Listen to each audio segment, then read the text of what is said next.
Oh, damn. Good.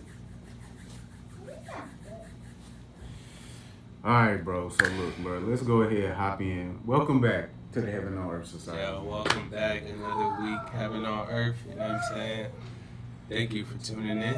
You know, we got myself here, the real Wavy Ty, and Edgewood Ralph. You know, in the building. Let's get right into it, man. They don't care about us. They don't want to know about what we got. They don't really care about us.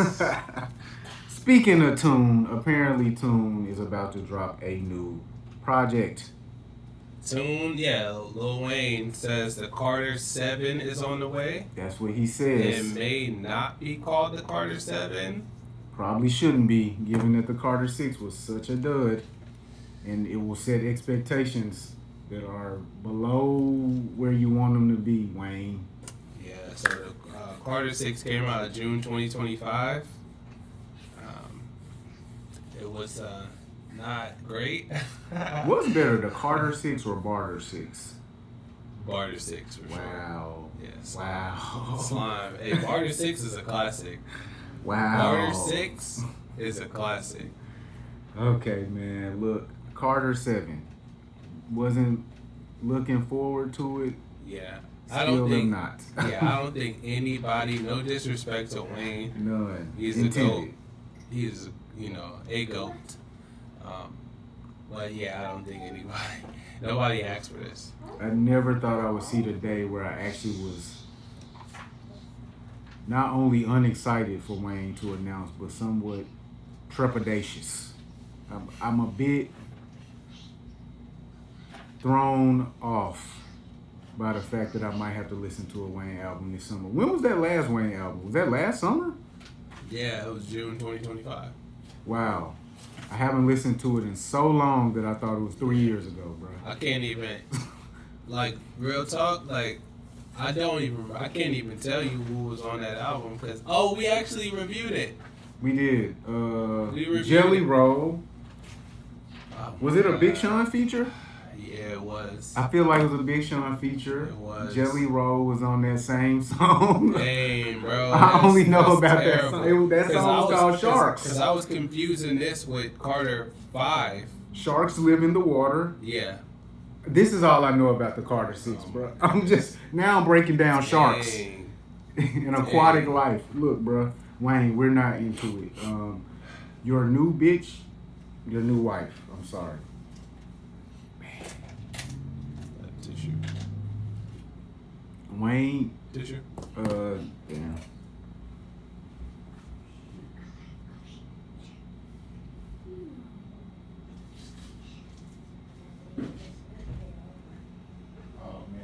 I really do wish Ashley said my name. Because that would have been a perfect segue. Oh, for? Underage shit. But, so, yeah, Wayne got a new wife. Why you gonna open the door?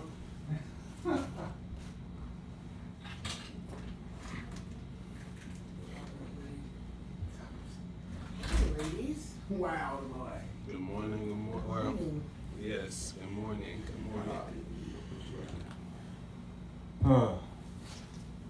So, okay, yeah. Popped up at the perfect time. Right. He literally just said, dang, I wish Ash was here for this topic. Yeah, just segue. Get it in real quick.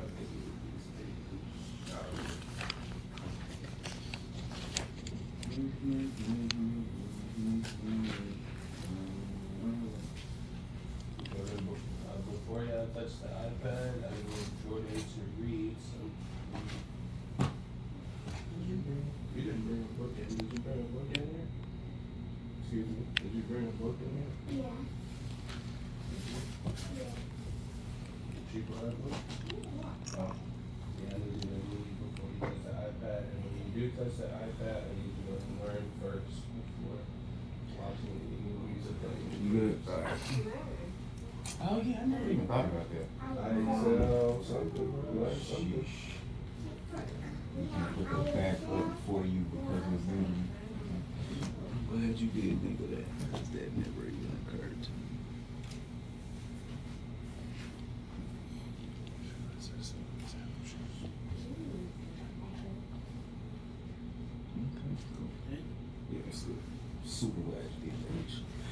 All right.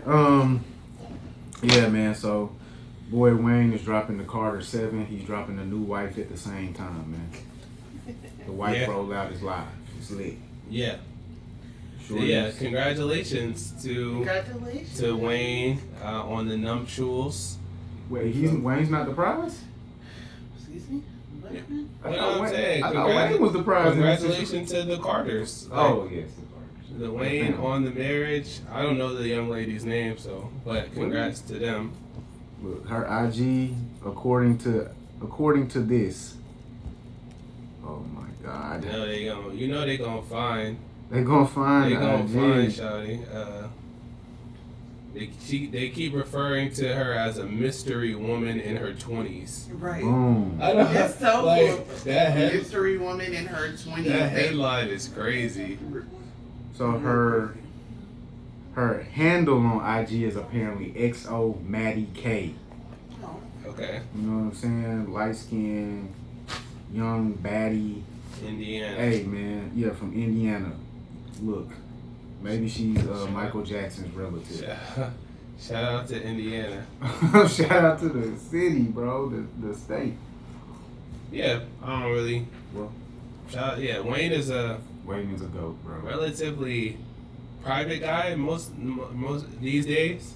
Y'all say these days, yeah. Yeah, because he's had high profile, relationships before. So. If I'm not mistaken, I feel like I saw Wayne recently tweet, "You can't trust these women. They broke my heart." Something like. I might have made that up because Wayne has been on the victim crash out. Wayne has been and is publicly displaying his feelings. That's good, bro. We've been trying to get rid of toxic masculinity. So, Wayne, thank you for spearheading that movement. With that being the case, let's go ahead. Cause Wayne is in a relationship. Wayne is 40-something. Yes. The young woman is 20. She's 20s. In her 20s. I think she just turned 20. Wayne is 43. I think she just turned 20 type. You know what I'm saying? So like she can't drink yet? That's crazy. I don't think she can. But look, I don't know her like that. Is that an issue with that? Is Wayne a predator? Are we getting into prey?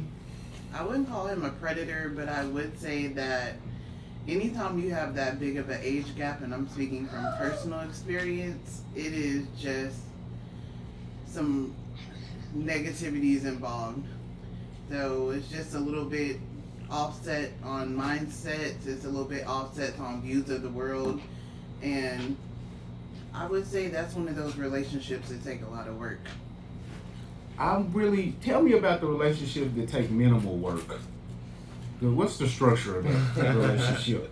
I don't know. Because I gotta get at least one. y'all like the same music. That would be I'm not saying minimal work. I'm just calling the most random, minimalistic thing out there that is different than having a 20-year age gap. Not knowing any music, not knowing certain things you're talking about, not having the same ideals of the world. References. It's just cultural. Different. But to each its own. I've been its own before, so try to stay a little quiet. Yeah, I mean, I don't I'm not judge. gonna lie. I'll say that. The issues that I found in age gap relationships, there are comparable issues in same age relationships. I ain't gonna lie. I thought I had hit a cheat code a while back when I found age gap relationships. I was like, oh my God, this is perfect because. And then I stayed in a relationship and it wasn't perfect because. You know what I'm saying? So I'll go with that. It's pretty much the same as regular relationships. In my brain, nobody's really taking advantage of anybody else unless they actually are. It's not just based on the age. It has to be like a plan and a strategy and the intention involved. Yeah, I don't even want to, put that on tune. So shout out to them, man. Shout out to the What about regular broke niggas? The young lady. Because I don't really want this to be about Tune as your idol. You have a special place in your heart for him. What's your opinion? 43. Okay, so I'll just talk about myself. If I'm 43, well, am I pursuing a 20-year-old woman? No. No, I wouldn't. So, but that's just me. What if the homie popped out? He just broke up with his girl, got divorced. He popped out with a 20-year-old. 20-year-old. Bad I'm kind of side eyeing that. I'm not gonna lie. The homie You're checking pulls up on the homie to see if he's okay. I'm side eyeing that. Yeah, for sure. You already know what the homie gonna say when you side eye that. Well, I'm not gonna say You mad it. because I'm your not nose washed up, man. That's what the homie probably gonna say. I mean, you could go 25. Like, you ain't gotta go 20. Goddamn, like, that is a difference. My thing, That's Right, a difference. that is a We scientific. could go from 43 to huge- 25 that's a huge- versus This is 43 what I'm to gonna 20. say. That's a 20 What to we're gonna 25 say is a that big there difference is in maturity. I Like, It's a scientific difference. They say your the frontal cortex does not finish developing until 23. Hell, I was still growing at 20. I grew another half an inch at like 20 by like 25. Like literally still growing. Yeah, Terrence So- J just married a chick in her 20s. What you gonna do about it? I him corny? don't take issue Call with him a that. cornball? No, I don't take issue with that. She's not 20 years old. Like, she was just 19 a month ago. Like, Alright, bro. I feel like you need to be able to buy liquor. This is becoming more and more prevalent because we had Tia, Nia, and Vanessa come out. Tia Mowry, Nia Long, Vanessa Simmons. Vanessa Simmons? Yeah, I said that to the chat too, bro. They all individually popped out to say that this is the situation that they're looking for or interested in at this point of their life. Yeah, and I think that's weird. I think it's But you weird know, no matter bro, the Vanessa I Simmons do is think 42. it's weird, like if you want to date a 20-year-old as somebody who is well above that. But I think what we were just talking about before, I think the preconceived notion is that it is easier. And you just told us that it's not. Yeah, I did all of this shit. So- I'm not just talking about shit for fun. Like, Yeah, but I I- did it already. But I'm- you know, I'm- I would go with that too because I Cap. dated an older guy because I thought he would be more mature. He would be more ready to settle down. He would be less like the people That's so who interesting. I was dealing with that were in my age range, and it was not the case. So Especially on many people say that older men take advantage of younger women because they are more mature. So it's interesting No, for you to say, No, that's not the case. The Hold on. manipulation is Wait. not the age. what's okay. People do say that. So I don't. Maybe they don't say it. Ash says they don't. People say that. I don't People know. say that a That lot. they take advantage because they're older, that they take more advantage because of their age. Yeah. Their maturity level, I think because of their age. With age becomes experience. Yeah, that's what you I just don't were really- saying. You were interested in his maturity. Yes, I was. And But it was many there. people condemn that same man for using that maturity to take advantage of a young woman. That's where the thing falls Yeah. apart to me. Yeah. Because if it those was things get interwoven and misconstrued, and you don't know somebody's intent. You can only speculate. And really, you can get manipulated by anyone. It doesn't matter the age. So, really, think I after thought all trial and women were error, manipulated by all men at all times. So that's, But there's well, a I mean, certain women have their manipulation tactics, but it's just what it is. even young women. There's night. That's why I was saying all age groups can be manipulative. All How age old groups is can it? be predatory. All age groups can be those things. How old is it when a young woman realizes, hey, if I start crying, I might get my way? How old is the young woman when she learns this? Same age. Prepubescent? Very young. But depending on the house, I don't know. Yeah. Probably before she's 3 years old, she learns this. Yeah, just like the young man. Do you think that fades away over time? Like, hey, if I start to cry and play the victim, no matter what's going on, I might get my way. There's not Character trait. There's That's not a man-woman thing. I know men that still try that at very large ages. You do? I do. There's like the tears. Huh? Wow. Like tears.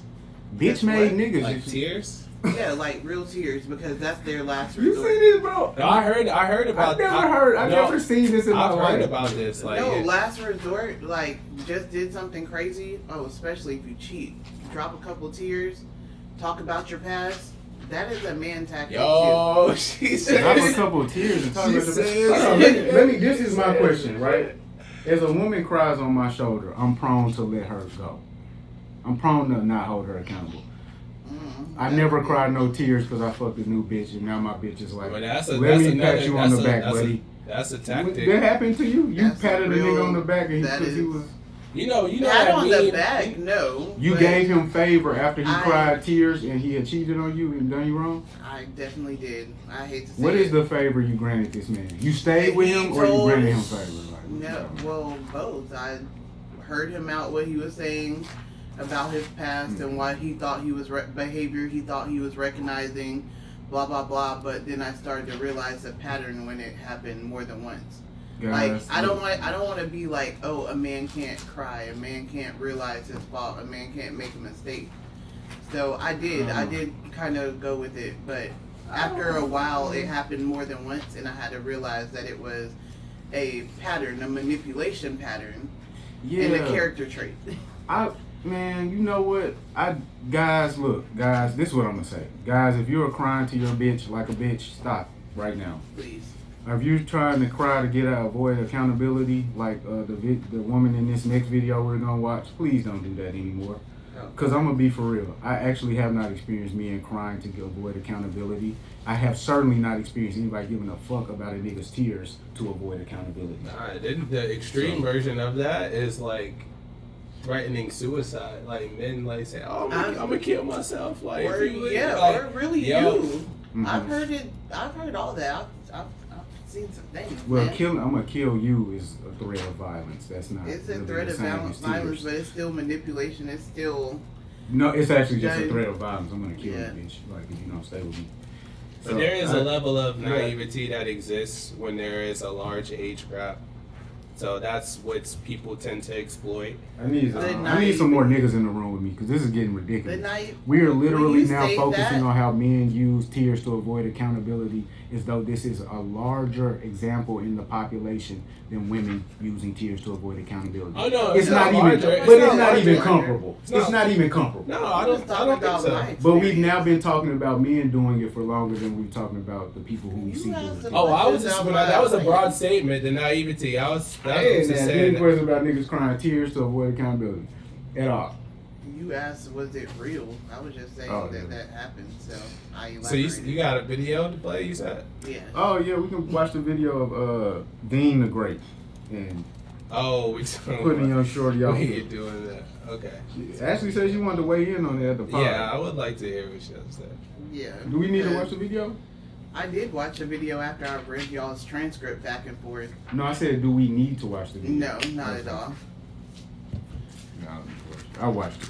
All right. I think you were missing some facts from the video, but That's why I was kind of like, damn, should I see it again? No, you should just watch it fully the first time, bro. I did. It was the first. You seem to have missed some facts. No. All right, play it again.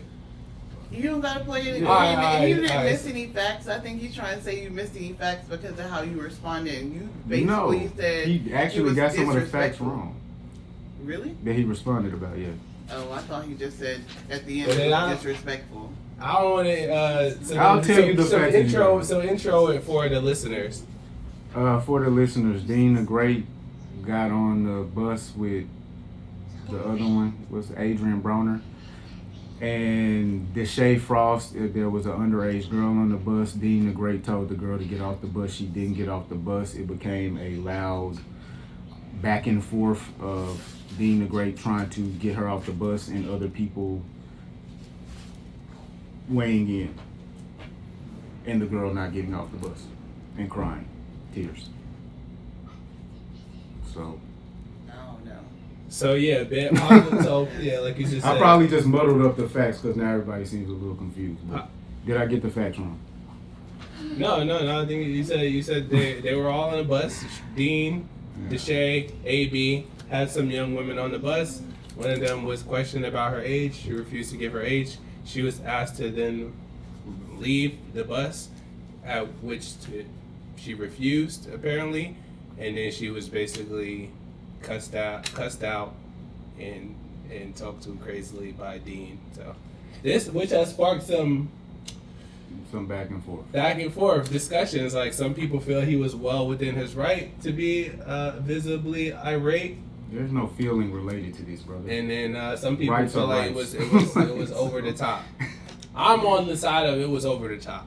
I'm on the side of I'm gonna only use was words. over the top because the dude was like, chill. He's like, I'm at least gonna get her a ride.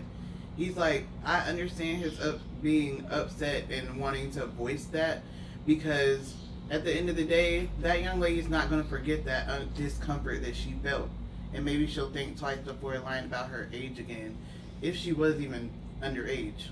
But I need that fact, because I just feel like... You need what fact? Whether or not she's underage? Yes, because I feel like they be rage baiting. I feel like they be Here's my thing. But the reason why I say that it was over the top is because at the point where they stopped the bus, she was supposed to be getting off. They weren't even letting him out. So they wouldn't even let him open the door. How was she going to get out? It's just that he was here, and I'm not saying he had to be here, because as a man who's of status and who's being recorded in real time, I'm not trying to get caught up on no BS like that. That's a very serious situation. So his tone matched the seriousness. But when you can't take a pause to let somebody be like, well, let me get this girl Uber, and you making like a huger deal, huger scene, oh, call your guardian, call this, call that. It's not de-escalating the situation. And I'm just like, it was a lot. The girl was a lot, because if you're underage and you moving like that from the first video to the end, that was a lot, I would say. Is anybody in the room supporting her not answering how old she is? Is anybody supportive of that? No, I think she should have disclosed what the age was. I think she should have done that as well. And after that, but she said that she already did that. She said she was like, I signed the paper. She gave them her ID. She was drunk. They scanned her ID. They did all this. She said, like, y'all did the protocol baby, already. Here's what I want you to know. I need to know your age right now. If I don't know your age right now, I need you to get gone. I need that to be happening immediately. I don't need to be opening my mouth one more time to express this to you. At the point where I've opened my mouth 10 times to ask you the question, I've already stepped past my own boundaries. I'm already losing respect for myself. So I want very quickly some compliance to occur. Is that unreasonable? It's not unreasonable, but now, okay, go ahead. If I express that to her in that language, in that moment, what happens?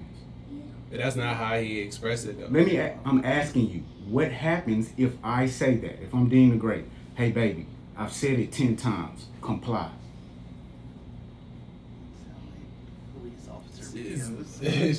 I don't think she'd be likely to comply. She wasn't going to comply under any circumstance. You seem to think that he started off at disrespect. He didn't start off at disrespect. Yes, he started off asking her a regular question. Yo, how old are you? It went from 0 to 100, though. It went from 0 to 100. Okay, what is her responsibility? Let's talk about that for a second, because we have really not spoken to her at all. Okay. So there was a call her out. So I did speak to her, but okay. She did. Like, so she should. You shouldn't be out there moving like you are for clout on freaking stream. That shit's lame for any woman of any age. Let's start there. So he what do I do? Dick on the thing, and then he asked for your age. You're seeing what your place and your position is in this situation, and you don't have no position. So the only option in the position that you put yourself in was to comply, because you put yourself in a situation where all these people are supposed to have these all these people are supposed to have all of this, really are in charge of you. So anything that somebody says on that bus, you would have to comply with, because that's what you set yourself up for. But when someone is talking about age specifically, there's no reason for you not to just answer that question, because that is something that someone can go to jail for. So, and why do we hold, why are we ever speaking on him? I don't really understand it. Because we're speaking on him as though if he had did something differently, the situation would have gone differently. I'm not speaking on him if he did something differently. And so if we're not saying that. You're calling out disrespect. You can call out disrespect without saying that it was warranted. You can call out somebody doing too much without saying that I can see why they were doing too much. Just because you can see why one person can, 10 people can see where you could have handled it different. The thing 10 is, people. when you're on Front Street, people are allowed to judge, and I can judge both ways on that video. Yeah, we're both judging. Me and you are sitting here in judgment. Exactly. Here's my judgment. It's different than yours. My judgment is we should never get to do, because the police would never get to do. Not that bad. in real life, there is no accountability that man has to take. In real life, morally nor ethically, that man has to take no accountability. He didn't physically by. Okay, so what is the accountability he will have to take? The accountability is if you feel like you have just identified a minor, you're going to now throw the minor on the side of the street. Like, what? That is crazy to me. I identified you're a minor. You are not mentally or physically age-wise supposed to be here. And you're inebriated, so let's throw you on the side and of the road. I'm gonna be real with you, and you're Ty. drunk as hell. I'm How gonna throw many you on of the your side of the road. y'all out in Vegas? You and the guys. One of the guys looks up and says, "Yo, I think this chick is like 12 years old, bro. 12. We need to get her the fuck out of here." I'm calling the police. How many of the guys besides you say, "Hey, let's shepherd her to safety"? How many of your actual homies besides you say, "Let's oversee her journey to safety" when she snuck into our shit? They do it for regular girls that they kick out. Yeah. How many of your guys are going to do that? Many. How many are there? No, he's just asking you. Your regular guys. Just a lot. Dale and the guys. Most. They're going to say, "Hey, let's oversee her journey to safety, bro." Let's get her an Uber because she's a drunk, inebriated woman. Yeah, like, most. That's just simple. Most. So you are now responsible for her. She's in your care. Yeah. She's in your care. You've identified her as At that point, are you dead ass? At this point, this girl lied to my face. Snuck So into because she lied, that means that you can't call her Uber like you call the rest of these girls you kick out? I've seen multiple videos. They kick out lots of girls for so many different reasons. I am mortified at this point. I am responsible for every female around me. I got it. Okay. Yeah. So we are responsible for all the females no matter what dishonest deeds they do. I got you. We can move forward. So look, it's a lot of people who are now dealing with younger people. So this is what we have to understand. A woman who's dealing with a younger man, is she under these same auspices? Does she have to oversee his safety as well? Yes. If it was the exact same situation. Is that your belief, sir? I'm a woman, so I'm an answer. I know. So my belief I know his is belief that is not James, in the same exact situation, that a young man was on my bus and he's drunk, and then I'm You're gonna order him a black truck and send him You home. don't gotta order a black truck. You gonna make sure that a drunk man is not on the side of the road to where he could possibly get, and that's just me. That is unbelievable and unlikely to happen with most groups of people. I agree with that. This is becoming so ridiculous, bro. I don't think in that situation, if it was the roles were reversed, we would hold the woman to the same standard that we're holding the man. At all, but bro. The dynamics are different. It's not even. So I don't think it's a fact. Nobody will tell a 17-year-old boy, "Hey, I'm your mother now. Let me guide you home. Let me make sure I stop having fun for my night." And boy, get your ass off this bus and hurry up about it. Our responsibility is to protect the women that are around us. And for women, What about the predators that are women that are around us? We gotta protect them too.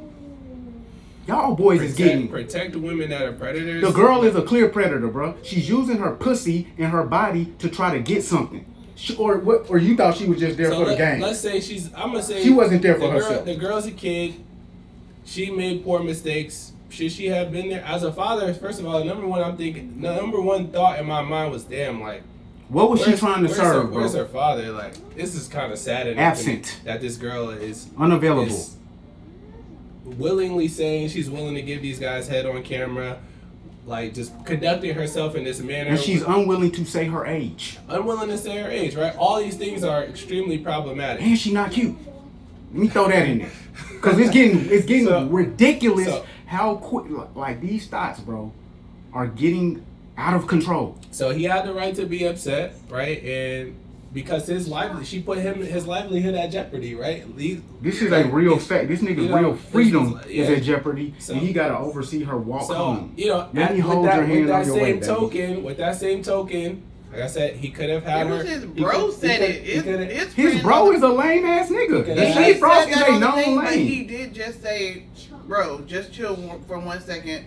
let me just call her the Uber. Yeah. Because they do this shit all the I time. don't think y'all understand. So in If your they mind, didn't do this all the time, I wouldn't even be like, hold the hand. In I your would just mind. think that in the situation where you regularly kick out girls, call them Ubers away from y'all. what was the Shay you would Frost do trying to fish. do with that girl, bro? Was he trying to save her life to walk her home, or was he trying to hit later? I mean, What I was think, bruh I think doing? once he figured out that she was underage, he just wanted to call her Uber. That's what I saw. That's what I saw, but then I saw him laughing later as well. Yo, gang, and y'all bro cap, being bro. mad. He was laughing. Y'all a cap, cracking bro. up.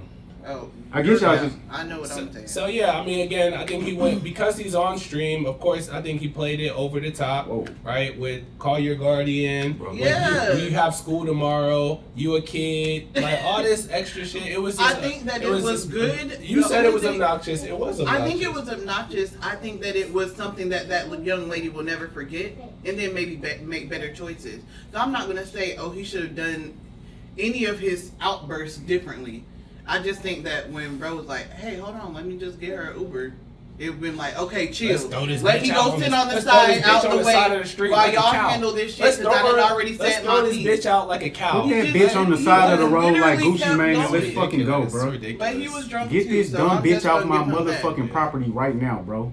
Get her the fuck out of here. I guess. If you was there with me, my nigga, your bitch and you would be outside, gang. That's all it would be. No, I wouldn't. I know. Then your bitch would. You really not. It's not my. It's not. We would handle the situation appropriately. Bro. If that, but that would never. I'm gonna be for real with you. In this room right here, I've had parties and gatherings. I had to tell my man, get her out of here. Get her gone quickly. Yeah. That's what it is. That's the. They have security. Hey, get her out of here. That's it. I want you to The understand rest that. was performative. If we can say Kai Cenat was performative reading, we can say that whole stint was going into more performance I don't than know. actually trying to make it happen. That is exactly the Period. opposite of what I'm saying. I'm saying to you, if my dude, I'm standing right here, the girl was antagonizing me and other people. If my dude didn't quickly get her gone, I'm gonna get her out of here. He followed protocol. The Shay Frost didn't. Yo, bruh, the girl is underage. Everybody on this bus is confused about what her age is. Handle it, or I'm gonna handle it. I have no I think love Brett for. was trying to handle it, but he was just being Already. belligerent. Okay, this is where we go into the video. So, well, no, I actually want to move on to the next topic. Move So, on to the next topic. Yeah. But underage, here's the point of the topic, guys. In no point in your life or your daughter's life or your son's life are they going to be a prey to a predator. They over the age of 18, they over the age of 18. They need to have the common sense that you instilled in them. If they don't have that, it's on you, it's on them. Period. Nobody cares about the predator-prey situation. Ain't gonna be no new R. Kellys. Ain't gonna be no new P. Diddy's. All that shit finished, gang. So lock in, protect your daughter, protect your son, really protect your son for real, because the dude actually did just get out of jail yesterday because some girl who left the stream called the police till they got the footage. Protect your sons, man. Protect your kids, dude. Shit getting really wicked. Wicked. Also, R.I.P. to Rob Bass. Oh, yeah. Yeah, he just passed away. So, want to just from the Heaven on Earth Society issue a rest in peace to a hip hop pioneer, Rob Bass. It Takes Two. You know what I'm saying? Classic record. And he was not that old. He wasn't. So a lot of these hip hop guys are passing away, unfortunately. Oh, I was also supposed to bring this video that you sent to the wrong chat. Let me see. R.I.P. Rob Bass, the GOAT. It Takes Two. Fame. You have some things that you're still developing, but with an older woman, you are okay with understanding that she has wisdom. She can lead. She can guide you in a way that maybe a younger woman You can't keep getting in the What I'm camera. So you hearing gotta sit down. is that the older, so apparently a lot of young guys are liking older women, and at 33, I think it's great. I wouldn't say I'm older or younger, but I have seen Put the shift. something I've on for had her. younger You men just see her try and talk sitting to there. me, Put and I'm something like, on. Put something the on. thing is, I Something believe that else. younger men are more progressive, easier on guys, usually, Yeah, bro. and they don't have as much trauma because how they think isn't just based in old facts and old mindsets. The thing is, as a younger guy, you also need to be more mature to date an older woman, but I think you're more open to the idea of being shaped by a woman, by understanding you don't have it all figured out, maybe you're financially still on the way. Are you resonating with anything this lady is saying? It's true. Am I resonating? Does this make sense? Yes, Kevin Samuels thought the same thing for years and had both haters and fans about it, as that young lady would as well. What exactly was she saying that Kevin Samuels? She's saying that younger people are less traumatized, less a little bit more open to guidance, and that she's at an age where she's getting younger men and older men talking to her, which, yeah. That's my homegirl's experience too. And I can weigh in on the experience myself because I'm not getting older women myself, nor younger women. So I don't really think it's what she's saying. When you were just trying to relate what Kevin Samuels told men about young women, I genuinely don't think it applies to young men. It didn't apply to me as a young man. That's why I was asking my man, did it resonate with him? Was he looking for an older woman to shepherd him, to mold his mind, or whatever the fuck nonsense she was talking about? In this but that shit was pure frame. nonsense if she was saying it out of her mouth. No, I Niggas feel like are not at looking this for that. time they are looking for it, because in the conversations I've had with younger men, they're saying that the women in their exact age group are more of a character, not an individual. So, and I'm just talking about the ones I was talking to that have even tried to talk to me, where I'm like, why are you trying to holler at me, bro? They're like, the women around their age group, a lot of them, not saying all of them, are more into what can you do for them. They don't have anything going for themselves. They're outside with their whole chest out. I've just heard things from them that saying that they end up going up to somebody that they like and they're happening to find that they're older than them. Not that, oh, I'm in a deep search for that. They don't know the woman's character before they walk up to her. So they didn't know anything about character. Yeah, you know your look, but y'all have all said that you judge people based off of what they're wearing out in the streets or whatever. So lingerie outdoors for clothing, that is a fairly new thing that has not always been the case. I mean, So our age range is shop at Cheyenne and Fashion Nova. So for me, it's I hear what you just said. The young man has told you. Mainly, what I heard is the young man saying, "I don't like young women."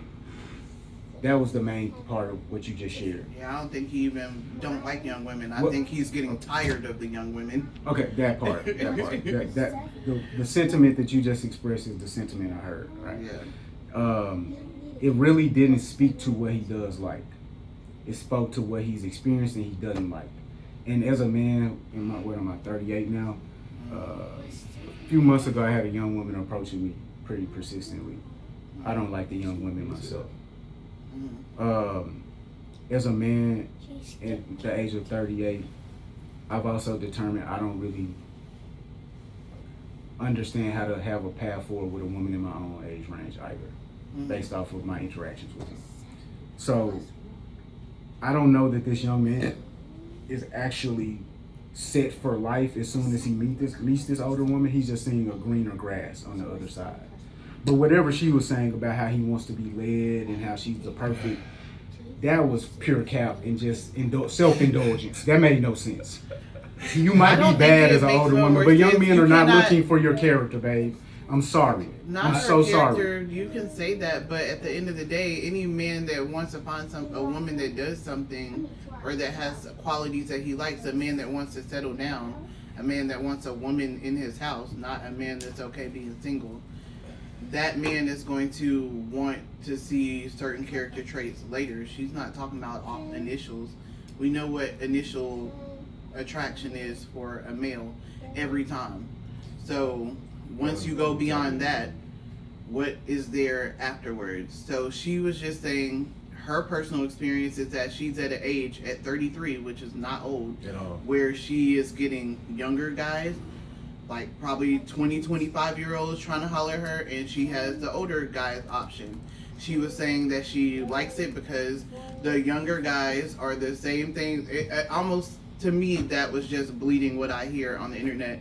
The younger women are more moldable. They listen more. I feel like she just said the same thing.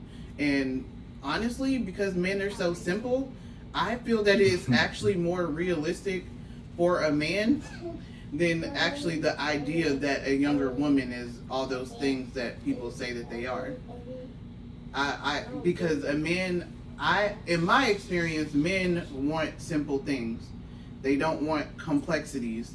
Women are going to be complex no matter the age. Even if they listen to you a little bit, at some point, whatever's simple is going to become more complex. Are these relationships with younger men turning into long-term relationships for the most part? I only know one person in a long-term relationship with a young man. So that's my point. Women are finding a new toy and they don't realize the deficiencies in it yet. No. They've had the old toy for a lot longer. We know old niggas. We don't know young niggas. Young niggas are great. Young niggas are perfect. I went through this phase myself. Shiny toy object syndrome. That's exactly what it is. And delusion syndrome. They're not looking for your leadership. That part really was just like throwing, because my homegirl told me this as well, and I had to really say, yo, twin, none of these dudes are around you today.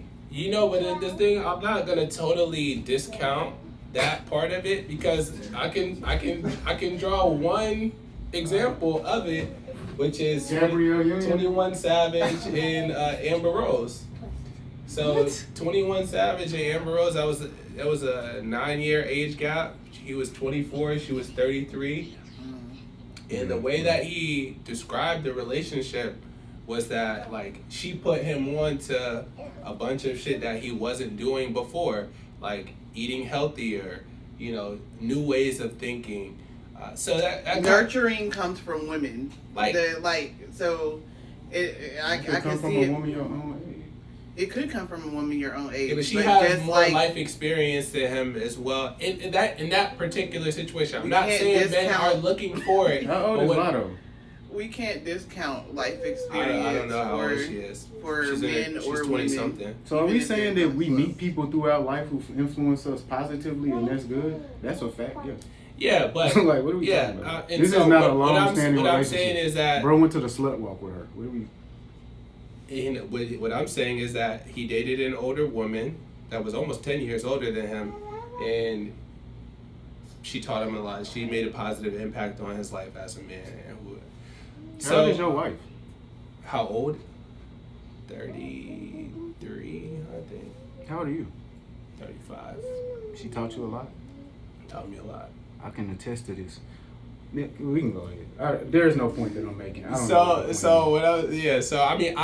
that men are seeking that? No. What I said initially, the first thing I thought about when I saw that clip was that, you know, when women date younger men for the reasons that she just described, it's never described as predatory. Yet when men describe women in that same manner, or their preference for dating younger women in that same manner, is deemed as controlling, is deemed as predatory. Well, when you say what she said, she is controlling. Yes, she is predatory. I was about to say, that is controlling. If that's what you're saying. That's not in the comments, though.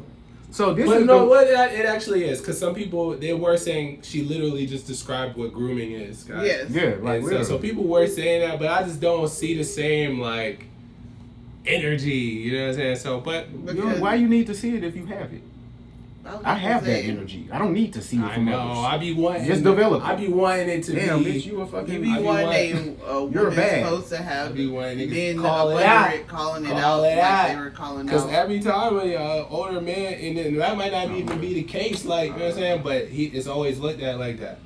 But, you know, it is seeming to be a real trend and phenomenon occurring amongst these women. The internet freaking always looked at like that. Younger women have been dating older men since the beginning of time, like she said at the end of the video. And I feel like the point of the video was her trying to validate her talking to younger men now the same way men be trying to validate talking to younger women. Just talk to who you want to talk to. Man, I'm gonna start stabbing niggas the same way stabbers stab people, and then I'm gonna compare myself who you to want them. to talk to. Cause it's like this constant comparison. The women are doing this because men did it first, and it's a bad thing. It's just I don't really understand what the point is. If it's a bad thing, just don't do it. Why? That's why I said it's not a bad thing. So. Oh, it's not a bad thing. Okay. I mean, I can get with that too. I only feel that it's a bad man. thing that if you have predatory reasons and things going on in your mind. If you're not a predator and you found someone that you like and they happen to be 10 or in my case 18 years difference, that's just what it is. Yeah. I never thought like we may have talked about that once. There was like one conversation where it's like, oh, I didn't know that was your age. Like, I thought you were older than that when it came up. And when it went from there, we didn't talk about that no more. Yeah, I didn't have no family members say, oh, you know, you gotta watch dealing with those old predatory males. Nobody walked up to me and said that in real life. That's internet shit. I think that people just really have to learn real principles and stop this demographics type shit. You can trust black people, but you can't trust white people. You can trust a 13-year-old, but you can't trust a 70-year-old if you're 13. Look, learn trust. Learn discernment. That's the only thing that's gonna save you. It don't matter if bruh is 40 with a degree from Harvard and what do they call niggas at this point? High value man. Oh, I was thinking of high value men all the way in. If bruh's not gonna, me and the homie was talking about it the other day. Shorty said, choosing somebody is about what they can do for you. No, twin, it's about what they will do for you. It doesn't matter if they have the capability, if they won't put the effort behind it. They can do a lot of shit, it but doesn't that don't matter mean they're going to. If they have absolutely nothing, if they'll go to the end of the earth for you. I want you to really understand that. If they will go to the end of the earth for you, it doesn't matter if they have not a thing on them. They're on the way. So yeah, and then the last thing is like a lot, like he was alluded to, most of those guys that's dating the older chick, you really just trying to hit for a while and Facts, then just bro. benefit from the situation and then you out of there. it's a novelty. So when I hit my first 50-year-old chick, when I was 20-something, I was like, yo, This is crazy. this is wild that this is happening. How did she let this happen was my thought process. Yeah. Damn, we was watching, what was the joint about the 5 black kids from New York that got like put When in They See Us? When They See Us. We had went to the Dave Chappelle stand-up show. Then we came over here, watched When They See Us, bro, and it happened just like with a 30-year-old. That's what I was thinking. I was like, that's just like a 30-year-old. Yeah. It ain't different at all. And then one day I had to pull up to her house for like Memorial Day when all her like friends was gonna be there. Yeah. And I drove through the gates. Hey, you told me this. I pulled into the driveway. And I thought about all them people that was inside and how we had nothing in common. I left. That would be what I didn't even call Shorty. And that's what I was did. talking about. Not saying that the relationship is hard, but at some point with the age gap, you have absolutely nothing in common. And it's not even that, because we had plenty of things in common. I've had to think about this. We had plenty of things in common. I just felt out of my depth. So it wasn't even like I had some sort of plan to screw her over or to love her and leave her. It literally is like, I pulled up, I was high as fuck too. And I was like sitting in the car like, damn, bruh, they older than me. Yeah. I'm gonna look crazy. She gonna look crazy. I gotta go. But why? Then I got her a job a few months later, but we still cool to this day. It just was a feeling. It was an insecurity. So that's what I'm saying. We need to talk about the insecurities that are being put in the forefront with these types of in our relationship situation. The insecurities for outward people, it shouldn't be a thing, because the insecurity you're describing, pulling up in the room full of older people, was the same one I was feeling going to the movies with the white guy. Yeah, I for let sure. the outward things make me not want to talk to them anymore. And that is what it is. It's like you could keep trying to fight it, but why the fuck would I gotta date a 50-year-old. I gotta get to the spirit of. I don't, bro. Actually, I'm just Not really. It's just that whatever you're doing, you need to be comfortable with, and you don't need to be validating your want to talk to younger guys. The fact that older guys have been doing it with younger women. At the end of the video, she said, "Oh, men have been doing this since the beginning of time." I'm like, okay, you're trying to validate your wanting to get to know this young man. That's what I saw. Man, where all my scamming ass niggas at? You don't need no old nigga, bro. Get you a scamming ass nigga. So the song is so catchy. I just had to change the words. I actually haven't listened to the whole song. So me either. We gonna just shout out to my homeboy T, because he sent this to the chat weeks ago. He was like, "Yo, man, this record is." He was like, "I like the hook on this joint." I didn't send it to the chat, but on the radar when she dropped that a couple of months ago, when I was like, "Oh, Miami's dropping music again," and then when I heard it, I was like, "Dang, Miami, I don't hate this song, but I don't want to scam her." The first time I heard it, it was sped up. They were saying like the internet would love this song better if it was sped up, and I was like, "Oh, this is a cool song." Then I heard it slow, and I was like, "It actually sounds better like this." It's so catchy song. I am gonna listen to the rest of it before I just kind of stamp it. Oh, this is what I had seen. Yeah, this the. I don't think she got a video for it yet, but maybe she does. I don't know. About what the rest is about. We can already. We can know assume what the city girl talking children about. present. You know what I'm saying? I don't want to really hypnotize their minds with this type of vibe. Thank you. I'd be like, where my generous boss is that? Girl, get your own shit. It's equality 2026. But why you gotta be boosting to spend that shit, and why you gotta be scamming to spend that shit? But shout out to the scammers, man. You know what I'm saying? Yo, hey, matter of fact, I love Boosters coming to theater soon. Looks like it's gonna be a great film. Shout out, Taylor Page. Taylor Page. Yes. I seen She him put a little weight on. I seen him filming that. She had a baby. That's what I was thinking. She Taylor. must have had a baby. Yeah, she did. I was they were filming by my old job early in the morning one day. Strip club. So I walked right past. No, because Atlantic Station. It's like an empty store. So they were using that store. Oh yeah. It was filming right. So I had walked past you. I'm like, damn, that's Taylor Page. But anyway. Damn, this nigga fanned out. No. Lost track of what we doing right quick. I'm a fan of her work. Yeah, I like Taylor. We cry together. Can't people more? Yeah, it's classic. Yeah, but the record. So yeah, shout out to my boy T. He sent this to the chat weeks ago. I listened to it for maybe 10 or 15 seconds. So I was just like, okay, whatever. Now the record, Spin That, has blown up. So you like it now? Yeah, everybody. I don't know. I liked it at first listen. Cap, bro. I don't know. No, I don't know. Shit, I said the record blew up. You didn't even let me answer the question. But I know you like it now. I like it now. I never even heard the song. This is the longest I ever listened to the song. This like, bro, when you was talking about Drizzy last week, that's when niggas saw you a hater, bro. Now they can't unsee it, bro. Nah, I'm niggas. I can't unsee this. Is the song good though? I don't like. Where my bro? We can do this I to like it. the beat.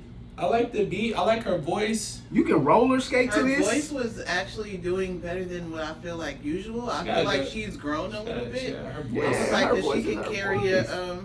well, to me, Miami, I was listening to City Girls, she used to be like a little off, like how we talk about Hardy on the track. Yeah. So That's true.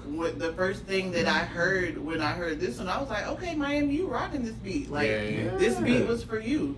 And I was like, I'm not mad at that. I actually shared it on Threads as soon as I saw it. I was like, I don't know, Miami, I'm not mad at this one. Why we always gotta hate on everything except for Pooh Shiesty, bro? What the fuck, bro? I'm not gonna lie, gang. I don't You know, fuck but with do you that think Pooh this is a Shiesty? You guy fuck with song? this?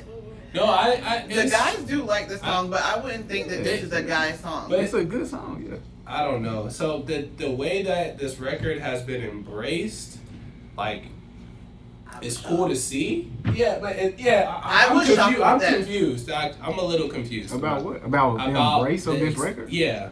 That's interesting. I mean, it's a good record. I'm not gonna like just sing the shocked. praises of this record. Maybe I like, thought it was. Maybe I was more shocked because it was Miami. I was like, dang, Miami drop. I'm like, dang, I I kind of like like that. this. Is that I a was guitar? like, Is that a guitar? Huh? On the in the background. That I don't know. It's good. It's like a little good bass. Southern. I like that. Top down beat. Like yeah, it's like a nostalgic type of instrumental. Yeah. It's like, a smooth sounding. Yeah, I mean it's cool. It's good. I'm there. I'm here for it. I And guess. if you don't want a scammer, replace them words. And if you ain't a booster, replace the words. man, you know what I'm saying? Replace the words. Shout out to the scammers. I'm saying like, yo, because you know it's good. It's tough out here in the streets. Like, you know what I'm It's saying? tough in the streets. I'm not gonna bail you out or nothing, or give a fuck when you get locked up at all. I'm just saying, like, scamming, it had a run, and then it kind of just fell off, and then it's like, yo, you know, you got this new scams. So it's a nostalgic even subject matter because first of all, don't be doing that in Atlanta. We're the heaviest surveillance. Yo, it's been so many scams. Getting caught. Miami, of course, she's not new to this, but So many niggas I haven't seen for a year, and then I see them again. Where you was? PPP. College. Yeah, locked up, nigga, for scamming niggas. Oh, damn. Don't give a fuck, nigga. Not giving you shit. So they're saying that this record, along with Janice, Shut the Fuck Up, are competing for Song of the Summer. That's the talks. I really don't see that at all, bro. I can't see Janice. I don't understand how Janice is a #1 record. Are you? I am so For confused. real. Like literally. No. Nah, bro, because I played that shit for you rocked out. months. I hate this, bro. I literally played played it for that me? part for you 7 months ago. You 7 fucking months with it. ago? Oh, yeah, bro. Well, I was just it's on playing the where internet, me and bro. you You can had- me go that. watch me it and you had yourself. went over For it. real, yeah.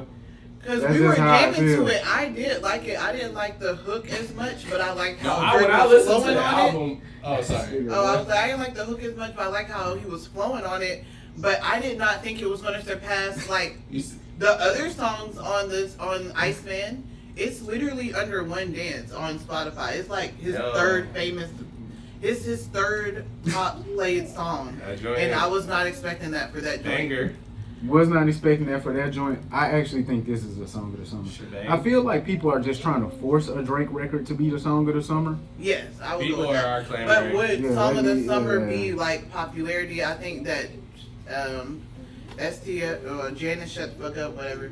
I think that I don't know, that's gotta have some voodoo in it because I don't understand this popularity. But the thing, back to Young Miami, like one thing that always occurs in music is like in consumerism. This video, I'm gonna send it. Yeah, send it to me. September 12th, my guy. Send it to me, please. It was the day we went to the Falcons game with Dame and fucking And Woods. Yeah.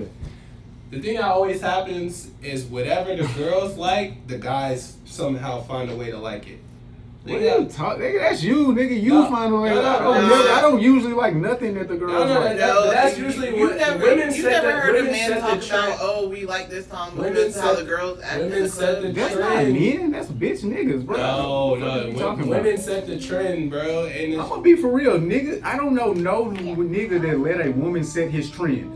That's a nigga that's running up behind you, women. bro. Whatever the women say is hot, is hot. Like, That's what I wanted to ask you the question in the other thing, bro. Have you ever had to put a bitch out, bro? had to put her out. Have you ever had to forcefully put a bitch out of your presence? Hey, bitch, you gotta go. No, I don't. Not that I can recall. Okay, and so that's what I think is going on, bro. It's like, if you never had the experience to actually have to raise your voice to make this woman stop clamoring for your presence, and she still ain't getting it, maybe that's what's going on. I don't know, but I don't know niggas is like really setting they mode after what a female did.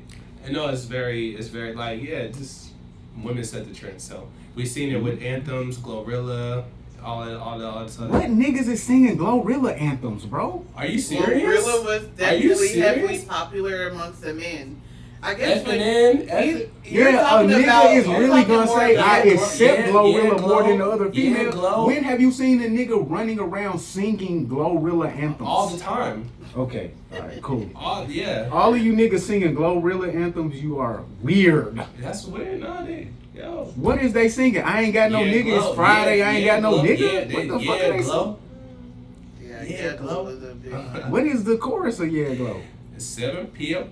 No, that's a different song. But I'm saying, whatever she said. Why is a nigga singing that, bro? Because it's hard. Why is a nigga singing on Fuck Nigga Free? What are you talking about, bro? Is that what we saying right now? Niggas are screaming these I anthems. didn't hear nobody. I Let's didn't listen to that one. go. Let's When go. did you hear them I screaming? never heard them screaming F and F. All the Glorilla songs are for girls to scream. It's 7 p.m. Friday. It's 95 degrees. You just have I ain't to got no see nigga. And the no nigga memes. ain't got Like no. it's just catchy. If it's catchy, I'm even literally if it's seeing a the nigga woman- jump into a You twerk. see, Pause. you see Like, a what the football fuck? player, all the football niggas was doing it. This was like a whole thing. Yeah, like, Glow was a big one. I would Okay, say that was a big crossover one. Sheesh. But this one is a good crossover one too I think it's because a I've good been crossover. seeing like But it's the not men feminine say- like that. it's not feminine, but the first thing that she started talking about, like how you said, we can guess what the rest of the song is about. Where all my scamming ass niggas at? Then she come right behind that. Where all my boosting ass bitches at? Yeah, So she she's did. talk like, yo, spend that shit. She's telling niggas to spend money on bitches, bitches to spend money on niggas. This isn't motivation. like, this is unisex. It's for sure. motivation No, for She but was you smart don't to think do that that. Glow Motivation was for the unisex trenches. for. I don't even remember that song. Oh, Yeah, that was Glow. I saw. I don't know- dudes remember nothing about I that. saw dudes making the same memes like how they're doing with this one. Like, Yeah, oh, this is living yeah. rent They free were in like, my brain oh right man, now. I Like, can't. It's they- undeniable. Like I don't Like, want it. I I don't don't want want it to be this stuck song. in my Now, head. wait. but it is, like, When you say you saw dudes, okay, let me ask you both, cause I don't he remember. is such disbelief. Yeah. I'm asking you, were these dudes that you want to be like or respect, or were these like They're on round the fuck internet. niggas? They just on the random internet. people. Okay, so you talking about lame fuck niggas? Okay, I'm not gonna call them lame okay. for liking a Okay, record. I'm not okay. gonna call them lame for liking a record. Well, I'm asking you, did you see any niggas you respect, or can you imagine a nigga you respect doing this? like liking the record. Making a meme about Glow. Well, my niggas don't really make memes, so. So are we there yet? Like y'all always telling me about some lame fuck niggas or You a always weird thought. can't Like just say No, somebody's we can tell you lame, about bro. the internet and you This be is- like, but if Oh, you you want to don't- be like, that's a lame person, cool. I'm Ashley, not please defending tell somebody me on the this. internet. Please tell me the truth of this. If your nigga sat at home making Glorilla supportive Glorilla memes, Oh no, I don't date guys that like. it's just a lame nigga, bro. What are we? Okay, bro. Next, bro. I like the guy- Comedians do it. What did They Drake? lame for real. They, Comedians lame. All right. which one, bro? I don't know which one you I talking mean, about. but that It is a lame goofy comedian. type dude, and the thing is that Goofiness is lame, bro. we have been having a conversation about how that goofy archetype is not the man that we need. What's that? What's the new kid? Mojo Brooks. If Mojo Everybody Brooks, can't be adjusted. if Mojo Brooks wasn't funny, people just call him gay. You feminine, nigga. You weird. We're gonna talk about that. Yeah, okay, we're gonna talk about that. Okay, so we got Young Miami out the way. Boom. Do you want to talk about that next? When you said we Nah, want we to talk could, about that. we could go into can the. make my nails We can stay on the music. Okay, let's do the music pretty quickly, but as quick as we can. So we already knocked out Young Miami, Drake. Or did you have? Did you have didn't something? want to do the albums? What album? The top 5. Oh, top 5 albums of the year. Yeah, we can do that for sure. And let's try to not make it a normal top 5 where we go on and on and on. Let's do it quick. Okay. Yeah, because I mean, all right. So we at the halfway we at the halfway mark of the year. These are the top 5 albums that have dropped in 2026. Boom. Well, is this in order? Is this preference or numbers? Preference. Okay, I got 3 for y'all. Is this in order, bro? Is this in order? Yes, bro. Why you always ask that? I do always ask You that. ask it every time. Like actually, since the I first do, time I do. watched the first one I do. recently. Bonus points if you can remember the first top 5 we did. Dang. You weren't here, The first one that we ever so did. super bonus points if you remember. Dang. I wasn't gonna say it. I was gonna say It was your idea too. I don't remember game. Blog era rappers. Oh, blog era rap. Lil B Classic. was the GOAT. Okay, top 5 Well, there you go. Go ahead. albums of the year. Yeah, top 5. 2026 so far. 2026. We probably gonna have the same. We definitely not gonna have the same, bro. Come on now. Okay. I ain't doing no weird shit like that. All right.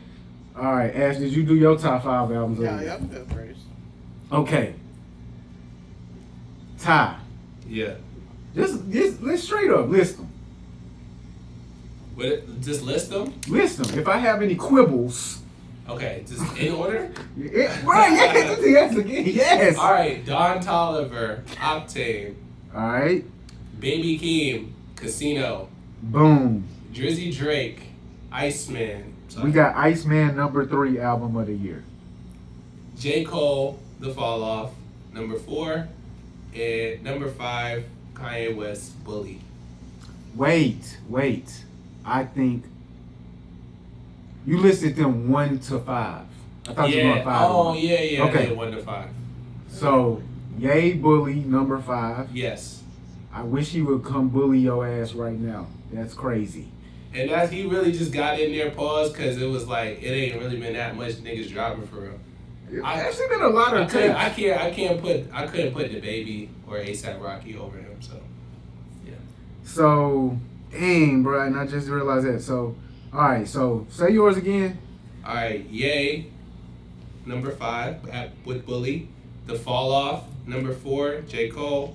Drizzy Drake, Iceman, #3. #2, Baby Keem, Casino. And #1, Don Toliver, Octane. Bro, that is actually...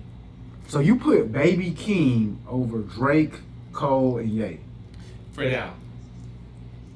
I don't know how this could change by the end of the year. The albums have already come out. Yeah, I mean, you know, hey, man. Okay. Baby Keem, man. It was a concise album. Storytelling. All right, so you get... All right, okay. My like, I felt really good after listening to Casino. Like, the music actually did touch me. Pause. So I was like, I can see that. Yeah, like I like in a real way. Like I was like, damn. I listened to Iceman. I didn't feel anything. Maybe that's the point. Ice. So you do got Iceman better than Cole. I guess you said that we last talked week. about that. Yeah. Okay, so for me, I mean, I don't know what you're talking about with this list. I'm trying to figure out what did I include that you didn't. That's what I'm saying. What you said is like the Baby, Rocky. Like what you got, Ash? I got. Oh, we're going backwards. Mm-hmm. I ain't gonna lie. I'm gonna do Drake, #5, Iceman. I didn't get to hear the other one.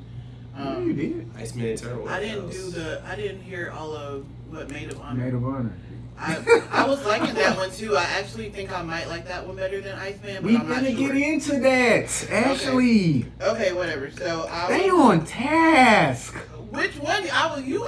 Listen. Anyway, so after Drake, #5, I'm gonna go Gorillaz because I know that's Offset, but I really enjoyed their album. Okay. I like that.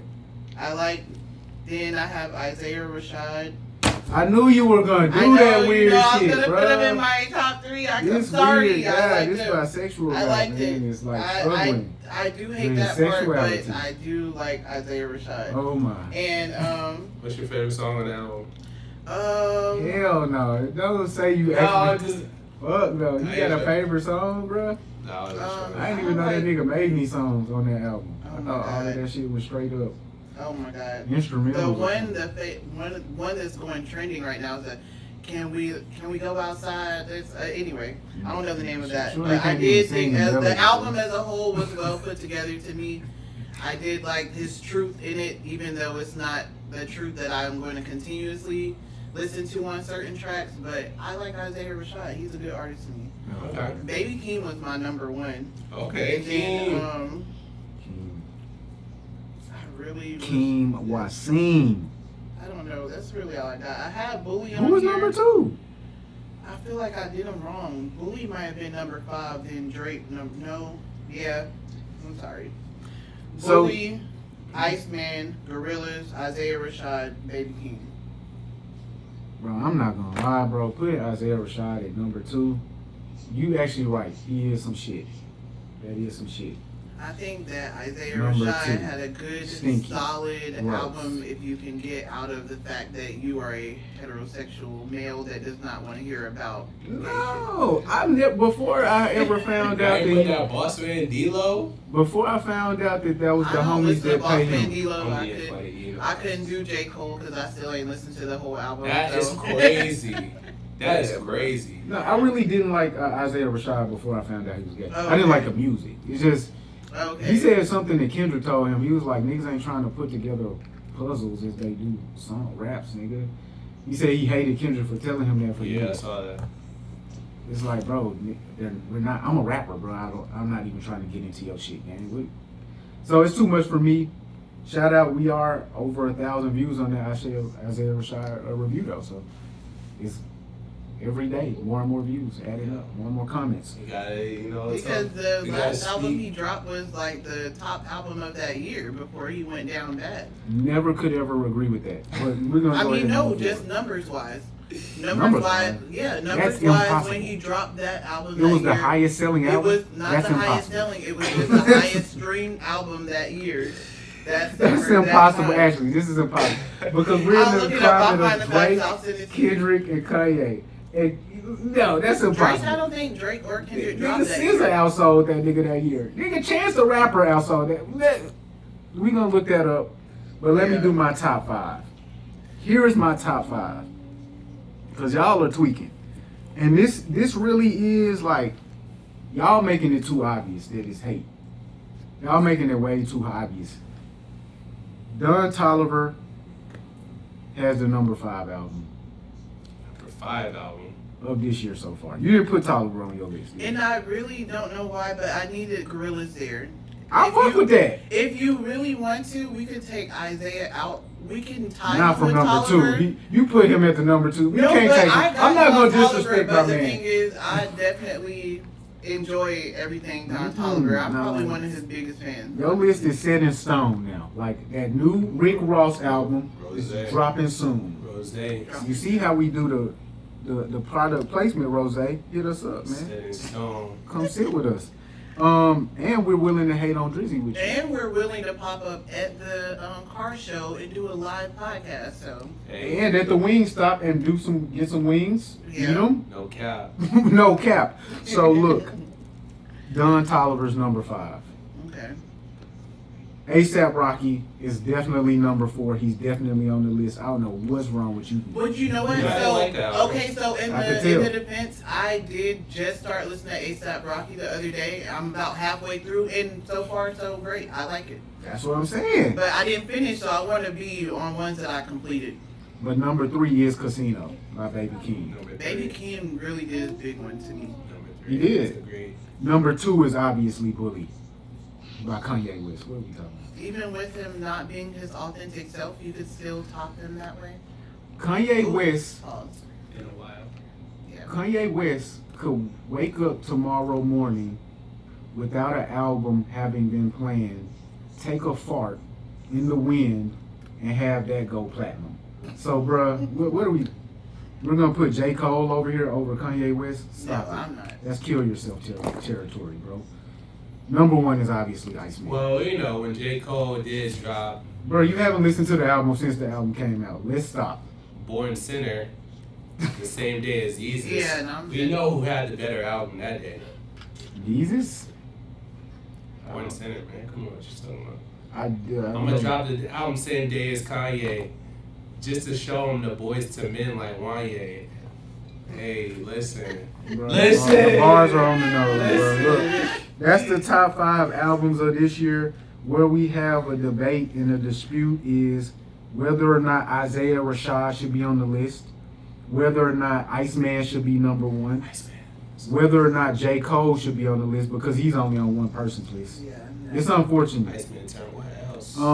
What we all agree on. She didn't even listen, so that's not. I fair. didn't, but I know it's not gonna be over Ice. That's because she's not interested in that. No, I'm being Niggas gotta tap in. Not listening is a response. Okay. No, for real. I played A$AP Rocky before I played J. Cole, and I went to I thought you 3 was a Dreamville's. real. I told you I that just said day. I went to 3 Dreamville's. You really not putting it That's together like, crazy. oh, this nigga Chandler just he's not successful as a rapper, so he only getting it. No, bro, I told you that day. This nigga J. Cole did the exact wrong thing by putting that mixtape out for people like her. Cause he convinced her on that mixtape, this is what I'm finna listen to. And I don't wanna listen to this shit. This shit sucks. So sucks. There was high level raps on there. High level raps is not going to play down the street. Nobody cares, bro. Nobody cares about high level raps. We got literal Drake posts going up right now of us breaking down his high level raps. Was it high level? Everybody's really on the post talking about how it's low level. No, Drake. This ICEMAN shit is high level raps. The way that he can high level rap things in a very simple sounding way is really a gift because it sounds so elementary. But then when you break down like the one that we have trending right now, it's like, oh, well, he did say something. Yo, Drake was talking on this ICEMAN shit, bro. He was complaining and crying too, but that's what we love Drake for. So here we are. So that is what lets you know. That's what lets you know, bro. A lot of the lyrics don't matter. A lot of this shit not high level. Cause we had niggas in the comments saying that's not even what it means. It means that they were rushing, because slap it together means you were trying to do something quickly. Bruh, that was like the top obvious layer that he explained with his phrasing. Yeah. The subtext and what's underneath that, couples vacation, they packing together, that's a traveler bar. Yeah. COVID.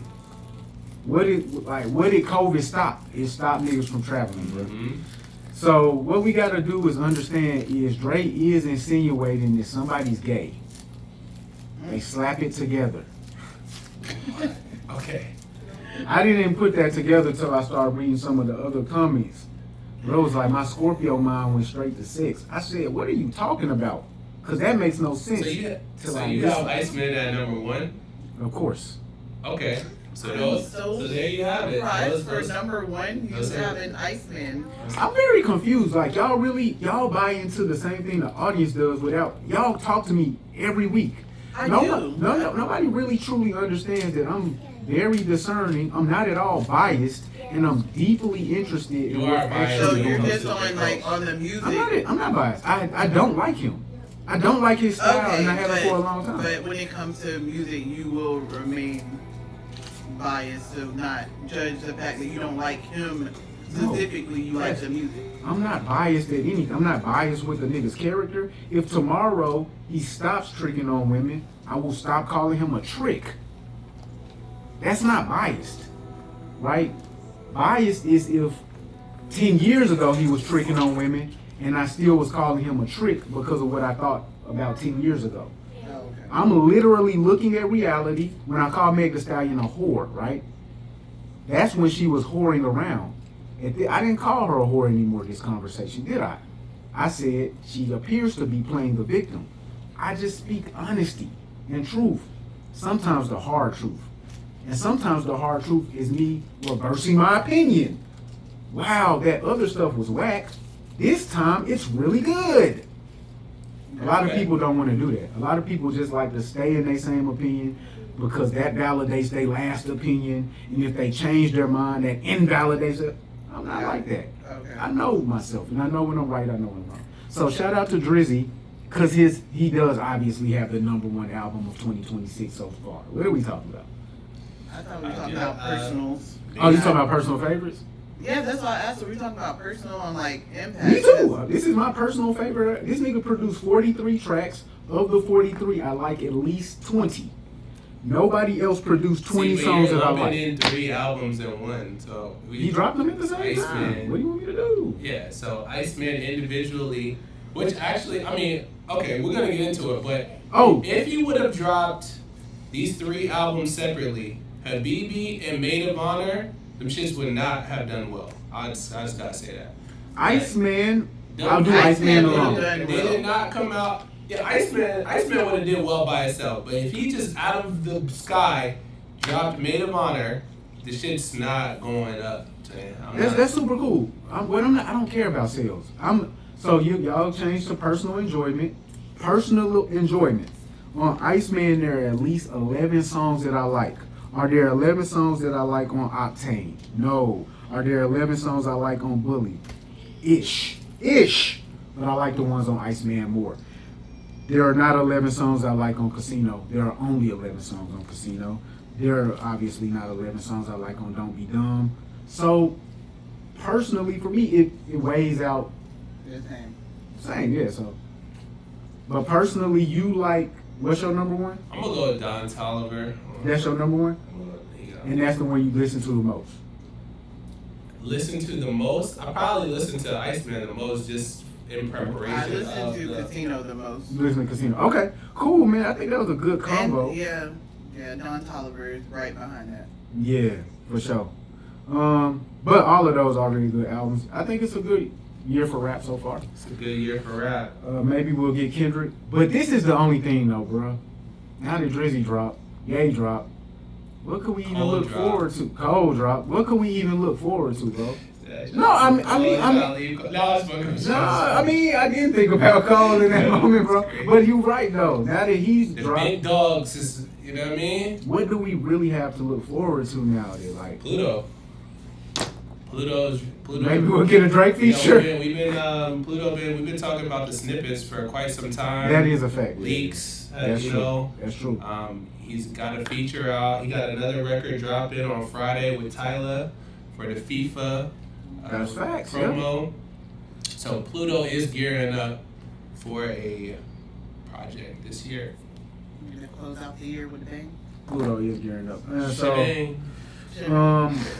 is what I want to do. I don't like that stuff. I have to take accountability for my disrespect.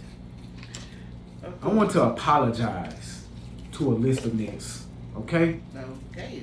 The niggas I want to apologize are DJ Academics. I owe you an apology. Jamal. Is his name Jamal? I don't know what his name is. Biggs Burke's little bro, Maul. I owe you an apology. Aiden Ross, I owe you an apology, bro. Please tell me why. Ben DeDon, I owe you an apology. Elliot Wilson, I owe you an apology. I owe all of these guys an apology because this is Drake's media team, right? And over the past few years, they've been playing the intermediary between Drake and the public. And I've been saying half the time, I think this nigga lying. He's wrong. He doesn't know anything. I was wrong. It appears after Iceman has dropped, most of the things that those individuals, Ack, Maul, Elliot, Ben DeDon, and Aiden Ross has shared with us has come to fruition. It is true what they said. So I think they are really in contact with my boy. DJ Academics finally got his chain. Yeah. You know what I'm saying? The OVO chain. Bro probably nutted on himself when he got that chain. Hey man, I'm not gonna ever disrespect a nigga for putting in more work than me to get to a level in life. I woke up in the middle of the night and I just looked at it. Let me ask you this. What would you do if Drake sent you an OVO chain? Toss it in the bin. I wouldn't be. Would you feel a deep sense of pride? I wouldn't say that. Oh man, I woke up in the middle of the night and just looked at it. Like, I wouldn't say that. I would say that. If anybody had sent me a diamond chain at all, I would wake up like, damn, bro. Shout out to this nigga. $1 million at a dinner. What do you think I took? It's just, he knows what he's doing. He's blazing. You're hating. This is what you're doing. I'm apologizing to you, DJ Academic, but I realize I'm not biased. No, it's he knows he's blazing. That's what he's getting paid to do. Exactly. So I'm gonna be for real with you, bro. In real life, you would take $1 million over sitting with Drake for a reasonable opportunity. Right now. Yeah. So, yes, 1,000%. I'm taking $1 million over sitting with Drake for sure. Hey, man, I think it might be the last M you ever see. Nah, because where you gonna build up? Once I have you're gonna take that and put it in the Once I have $1 million, that's just up from there. Hey guys, whoever thinks that's how capitalism works, it's not. But anyway, I know how my brain works. All of the niggas with $1 million zoom to $1 billion. probably not true. Not necessarily. But once you have your first million, it's easier to make another million. I'm gonna be real with you. That's if you know how you made the million. If somebody gave it to you, guess what you don't know how to do. Gives you, you have the acumen to know where to invest it. But you don't, bro. No, I do though. If you had the acumen, you would have. They wouldn't have You to. have to have the upfront money to invest. You get the money from. Okay, so you get the money Wow, bro. from working capital, human capital, what you actually produce or work for through an employer. Mhm. That's making the money. Investing the money is a totally different component. Most people don't even make $1 million in their lifetime, or they make an average of $1 million their entire life. So what you have the ability to earn and what you can, and your ability to invest is two different things. Yeah, bro. I pray for niggas that they get their reparations soon and they zoom to wherever they're gonna zoom to with their deep acumen and their deep knowledge of doing business that they have never done. It's unforeseeable and unlikely, but a different perspective for different people. I just feel like it costs money to make money. So if you don't have no money, but you have ideas that cost money, you could at least try those. So I'm not saying you're gonna get $1 billion, but I saw something the other day that asked if you got $500,000 right now, would that be life changing for you? I'm like, well, it's not life changing where I can quit my job, but it would make a big difference. It would change my life. How long you been running a business? You said how long have I been running a business? I don't know. For a while. That long. She doesn't know. I think that's the difference between you and many people. Yeah. You see what I'm saying, bro? It's like people who have run a business versus people who haven't run a business lack an understanding and a knowledge of what it takes to run business. This is a fact. It's not like if you get the $1 million and you've never overseen people, you've never had to isolate funds for operational funds versus just regular spending money, that you'll know how to do this automatically. So would you, as a business owner, hand somebody $100,000 with an expectation that they would know how to reproduce it for you if you had never seen them do this before? No. Would you do that with your own child? No. Okay. So I think that's the point. I think that we all know deep down in our hearts that if we never did something, we really actually don't know how to do it. And until we actually start running, we don't know what kind of shoes we need. We don't know how fast the tread wears down and how quickly we need to re-up and how much that tread wearing down takes off of your ultimate speed. But do we kind of like discount like education? Because people who are educated hold themselves highly, and even jobs at certain points until recently made it very important for you to have that education, even if you didn't have that.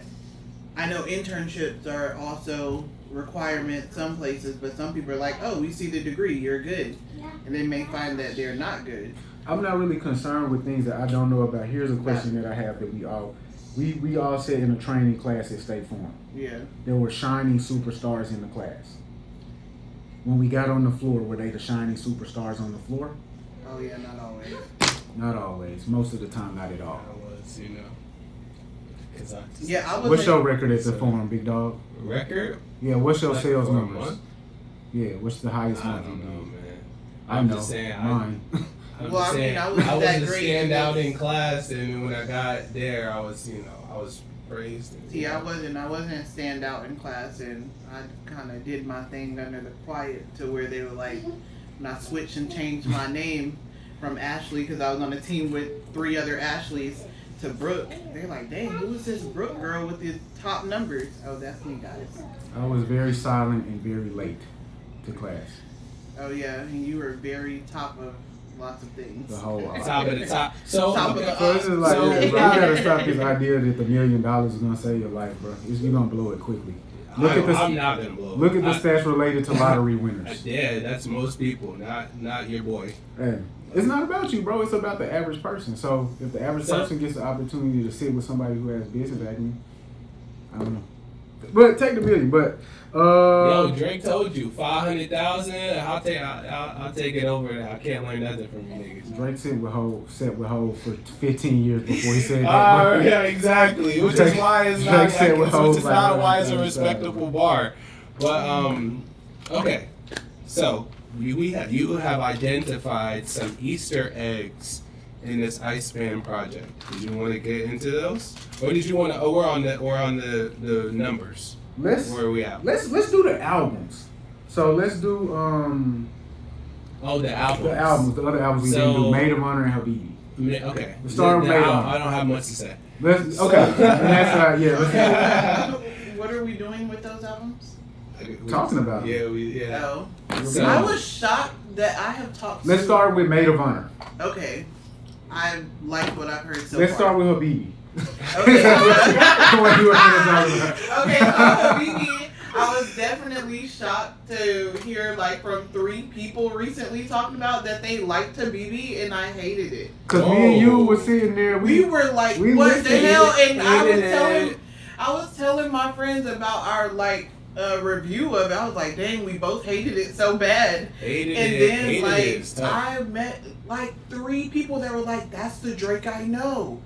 I like that Drake. A lot of people have a preference for that Drake. Oh, I don't want that Drake ever. Really? No, not a whole album that it was. I just don't get it. I'm gonna try to find a random moment. Well, did you like Sexy Songs for You? Huh? Did you like Sexy Songs for You?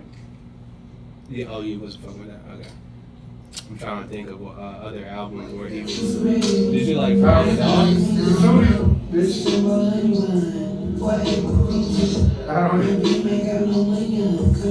Okay, so these are our faces.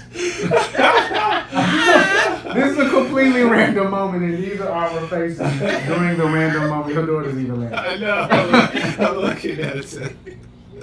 So this is a live reaction from Habibti. Habibti, don't play that with your baby. Yo. Okay. So Habibti means my baby, my dear, right? Something like that. He said, look at his eyeballs. You're looking real Uncle Ruckus right there. Okay, so yeah, Habibti means my baby, my darling, my dear. Yes. We did this, bro. It's so funny how our conversations, I don't know if y'all saw the clip ups I made of going between my conversations with you.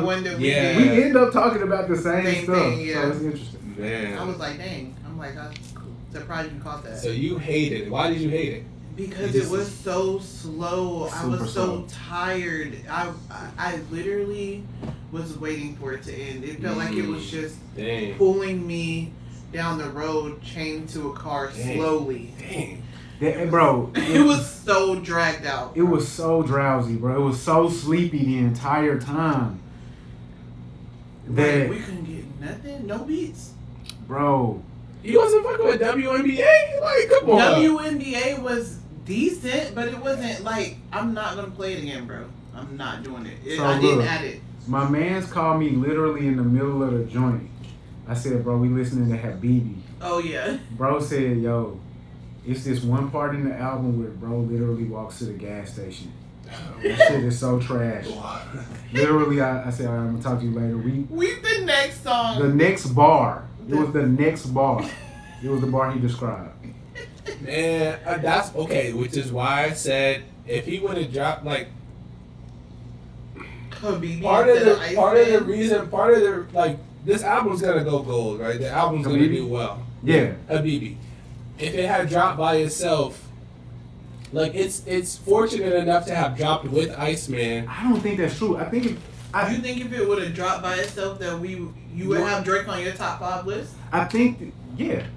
I don't think it would have got as many spins as it has had it not dropped with ICEMAN. Is what I'm trying to say. Because again, it's like seeing a bad bitch. Before you see the bad bitch, you don't know what's there. So people were gonna listen to the album no matter what. So if Drake had just dropped this, he would still get the initial rush of listens. But you probably are right. He probably won't get the word of mouth listens and like just excitement. Running it back. Because I listened to Habibti multiple times, like twice at least. So look, I'm so I got maybe 3 times. I got a surprise announcement for you guys. What? I was watching this exact episode back where you see my face. I was ironing on the ironing board. I said, "This kind of a jam. Like what I'm hearing right now is kind of a jam." So I went. Ash, don't forget. I went and I listened to it again.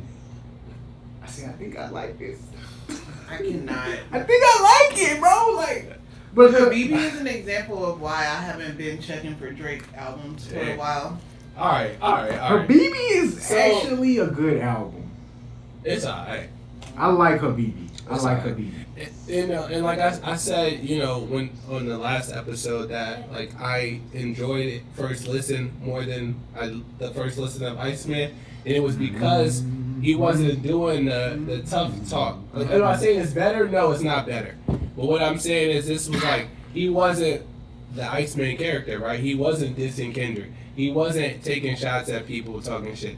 Some of the records that I did like were WNBA, Slap the City. I think Sexy Red ruined that record. Classic is the best song. Classic is the best song on Habibti. This is why I want to sit with like. Classic was the only one that we really liked. This is on first listen. This is why I want to sit with a literature professor, because we just be talking about the surface of the shit, bro. And it's like, I didn't like the sound of that Drake and Sexy Red. Of course you didn't like the sound. That's the point of the record. I don't think niggas are really delving into what's happening with the character on this record, bro. This record is This is not my character. That's my thing. My thing isn't as much. Yes, it was slow. But who is the? But you haven't defined the character. The character. You haven't found enough like interest. We defined the character on our listen. We pretty much did. Yeah, that's not my favorite Drake character. I prefer the ICEMAN, and I even liked what I heard on Maid so far. I thought it had like some Jersey club beats, which I'm big on. Dancing, working out. Those are my repeat songs. Bro, this is how this shit started, bro. To all the sweethearts and the dates I've had, I wonder what they say about me, how would they describe me as a man. I know I'm no angel, but I tried. Even in the thing, when I started reading the lyrics, I said, "Oh, no, he tried." I read this resonates with me. Do these words resonate with you as the dude, bro? To all the sweethearts and the dates I've had, I wonder what they would say about me, how would they describe me as a man. I know I'm no angel, but I tried. Honestly, I think this was one for the bros. bros. A man, Ashley. Oh, I you don't like it. We know you don't like it. I was just saying it was one for the bros. I don't even know if it's for the bros either. It's for the bros. I think from what I heard you say, yeah, I can identify with that. Whatever names you call me, I'm that. If you say so, you want me in pain. So I mean, we talked about this on the thing. It's like I resonate with this stuff. Then we get into WNBA. That don't make me like the music though. Really? I mean that statement. But we do have that declaration. Talk about it. Yeah, I mean it contextualizes it, but it doesn't make me like the music anymore. Yeah, and that's where I ask, like, where are you gonna find your entertainment 20 years from now? Because you're not gonna like the music, bro. There is not, bro. Music is such a thing that you really do connect to it deeply when you're young, and as you get older, you have to start to contextualize what you're connecting to. Yeah, I mean, I listen to a lot of older music, like, you know what I'm saying, truthfully. Bro, we be having, bro, because every conversation is the same conversation across the internet and across. Man, I'm really the type of person who listens to old music. I'm an old soul. Bro, we get it. You're cool. You're deep. Whatever, nigga. You're classic. It's just the facts. So you asked me what I be music, but I'm either gonna attach to either the context of it, or I'm gonna attach to the beats, the production. So ICEMAN to me was like top production for me. I like ICEMAN. Habibti did not give me that much production, and because I can't relate to the context, I think it was a no. Yeah, I fuck with it. I fuck with Rusty intros, WNBA, Slap the City, High Fives, Her Nor There, I'm Spent, Classic, Gen 5. That's the whole album, bro. Yeah, the first 8. The last 3 really not for me. Yeah, I mean, I'm being honest with you. I can get into the character, the ideas. Gen 5 starts out like How many nights can we get dressed up back and forth over some Italian wine? He's telling you his story that he wants you to hear. He wants you to hear the other side of being thoughtful about this. He wants you to hear the side of it. Oh, okay, this is me living it. Before, I was just asking you the question. Hypothetically, what is it like to be 70 and alone? Who really wants to do that? Our generation is heading that way. On this album, he's just fully inside of the character. Okay, I'm a person heading towards being 70 and alone. The record with Sexy Red it sounds like that because she's mimicking and representing a lifeless sexual interaction. Right here, right here. Right there, right there. Right here, right here. It's lifeless. Yeah. It's literally what happens to love after a long time, especially toxic love. You know how You you just go always through the say motions. you don't sit and listen to R&B? Like, This ain't R&B. I know it's not R&B, but like the Part of this context, is R&B. Classic is R&B. the context of the Yeah. of That's the right. Even crying with, over the relationship Daniel Jones is what it's sample, giving to me. the interpolation. That's I'm feeling you. Yes. That's R&B. That's R&B, yeah. So I see classic as R&B, but most of this I see is what Drake regularly does. A mixture of melodic rapping and beat changes. I do, yeah. I like Drake with the melodies. But yeah, I think it's a good album. And I Man. don't always want to hear a straight. For- Y'all can listen for all to the straight do- auto-tune For all the Drake. dogs, For All the Dogs was a better attempt at this than I this. can't get there with you at all. For all the dogs. I just wasn't a fan For of All it. the Dogs was mostly, for all intents and purposes, R&B project. But I don't A think lot so. of songs. But Since you're not really connecting with the part that I'm connecting with, which is the words and the lyrics, I think that's what I didn't like about For All the Dogs. The words were missing. It's literally what Joe Budden said. Hey, bro, say some ideas. Stop hanging out with 25-year-olds. Say some thoughts that niggas really understand. And so on this yeah, album, because the record that my bad. on this album, he's really spending a lot of time. I wouldn't say taking accountability, but just reflecting. reflecting on the whole Reflecting. situation. It was given like a diary, like maybe he Yeah. jotted this down in his notes because that's how he was feeling that day. Yeah, bro. I mean, but we talked about some of the things, like how many birthday parties you finna go to, how Oh, many yeah. the trips are getting longer and longer and longer. The I'm Spent with Low Shimmy. Is that your fantasy, bro? That a woman would want you without anything at all to your name? Yeah. I think that That's is. every nigga on earth fantasy. I was about to say That they're that's valuable inside of them yeah, they're valuable But in and that of is themselves. also, to me, on that album shows where it doesn't matter if she really did. Literally, it sounds like you would have to have nothing to believe a bitch. I'm gonna be real with you. If you don't take a bitch through a season where you showcase to her, I have absolutely nothing, before you put that ring on her hand, you might have should have did that. So he's already too rich. So that, to me, is like a hopeless album. Like, it's sad to me. It's not hopeless because he's rich. It's hopeless because this woman, she's extremely rare. I've never met her before. So that's the reason it's hopeless. I can identify with Drake without having as much money as Drake because this is like a hopeless pursuit. A woman who really wants you in and of yourself only. At a certain point, the chick is going to look around in the room and say, why didn't you buy me that? And so, I mean, I don't know. it is definitely a fantasy for niggas of all ages and of all price. So can we even talk about, just in my experience, where it seemed like even with wanting a guy that doesn't have all the things, and it's seemingly that some men are not able to accept that women do want them, or because internally you're like, okay, we'll do an example the other day with the purse. So you were like, yeah, you had the purse. I was like, yeah, I'm gonna buy the purse. And you were like, oh, you had hesitated, but I think you hesitated because you care for me. Yeah. And you were like, I would love to give her this purse. Yeah. But it is for sale. This is a business venture. For sure. But in your 100%. head, you were like trying to figure out how you could tell me, and I'm like non-factor, like whatever. I Oh. think I see that same thing in relationships where men are wanting to be this man for a woman because of however highly they feel for them, and a woman is actually looking at them like, nah, I like you. I mean, look, I've done it. I've done the whole experiment, like take her down through there with $0 in my pocket to figure out what's gonna happen if that ever were to happen. It is a totally orchestrated thing.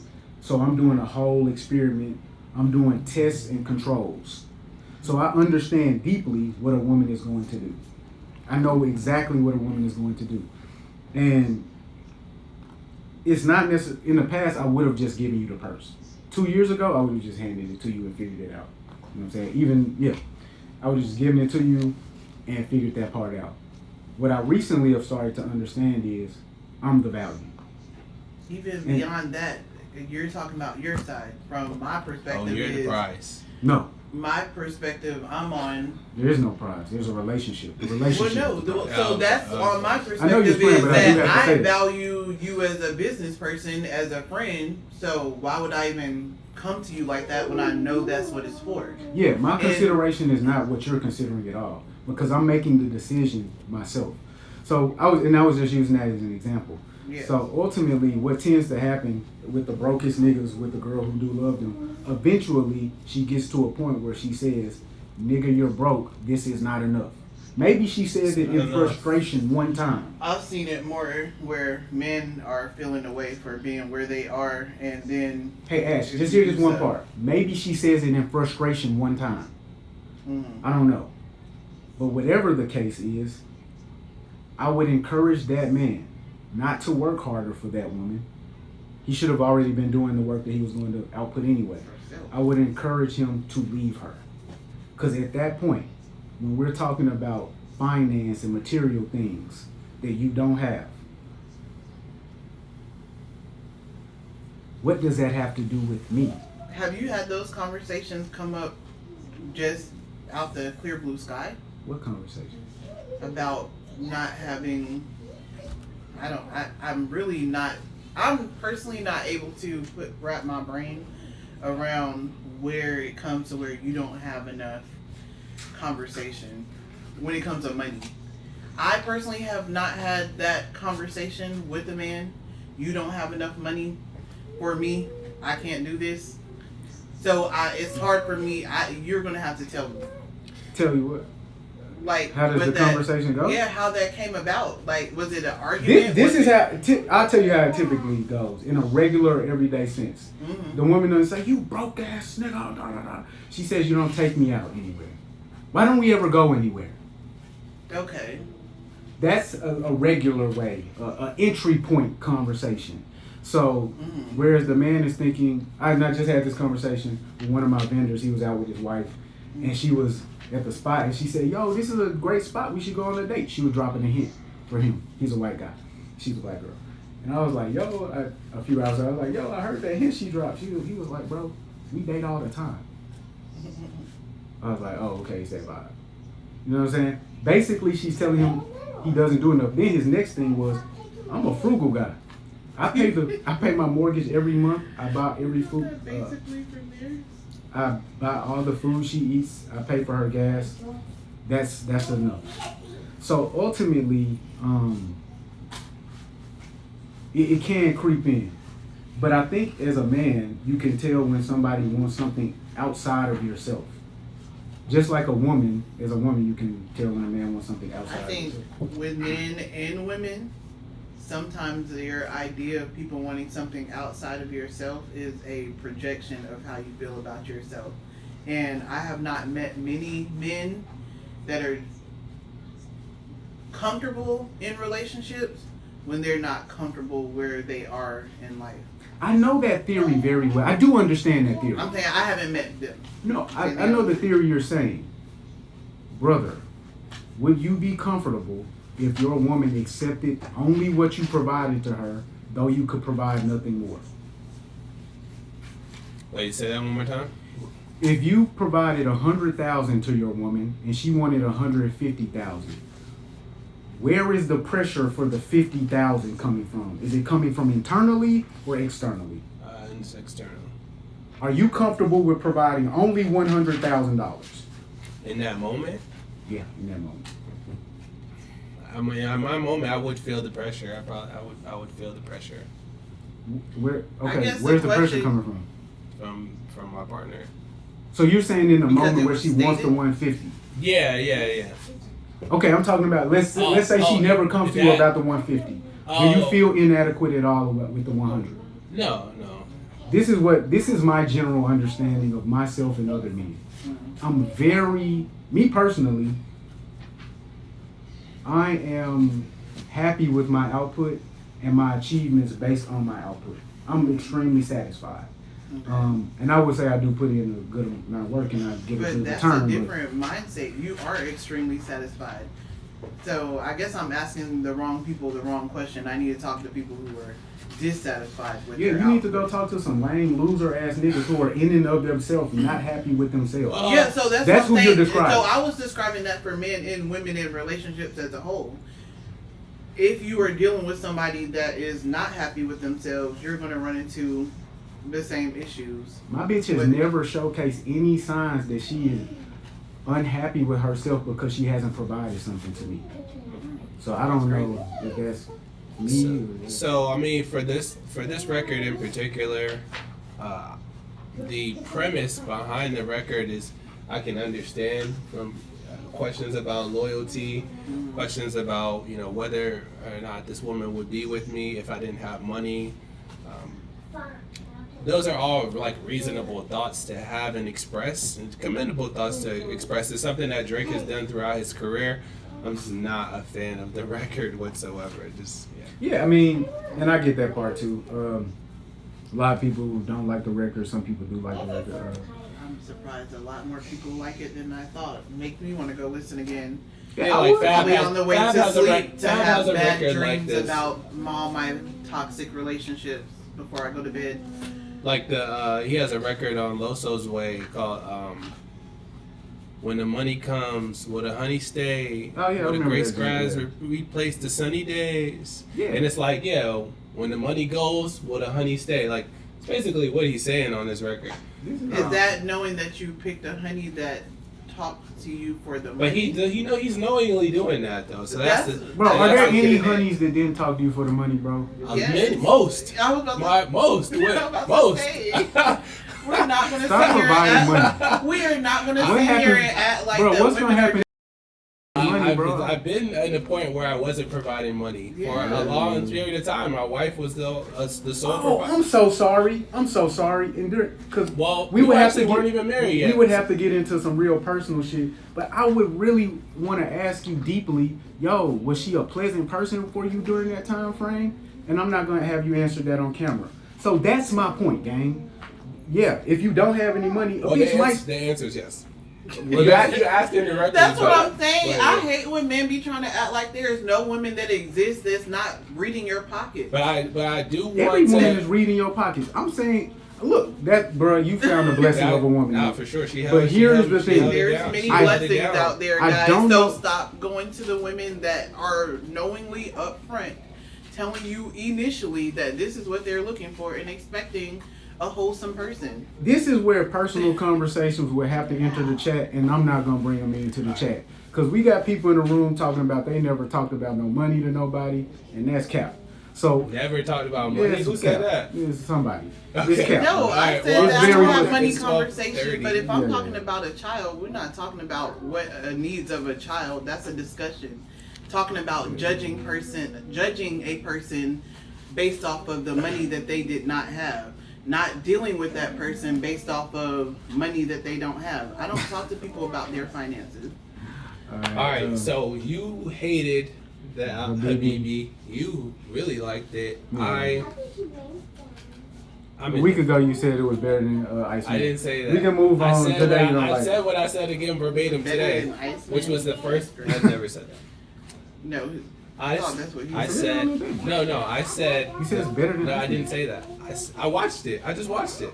I said I enjoyed that the first listen more than I enjoyed Iceman on the first listen. I'm not saying it, and I didn't say it's a better album. I'm not just saying anybody. I'm gonna go ahead and But, start singing on that. anyway, on that script on that. Maid of Honor. It's cool. For Maid of Honor, I never want to hear that album if I'm in the United States.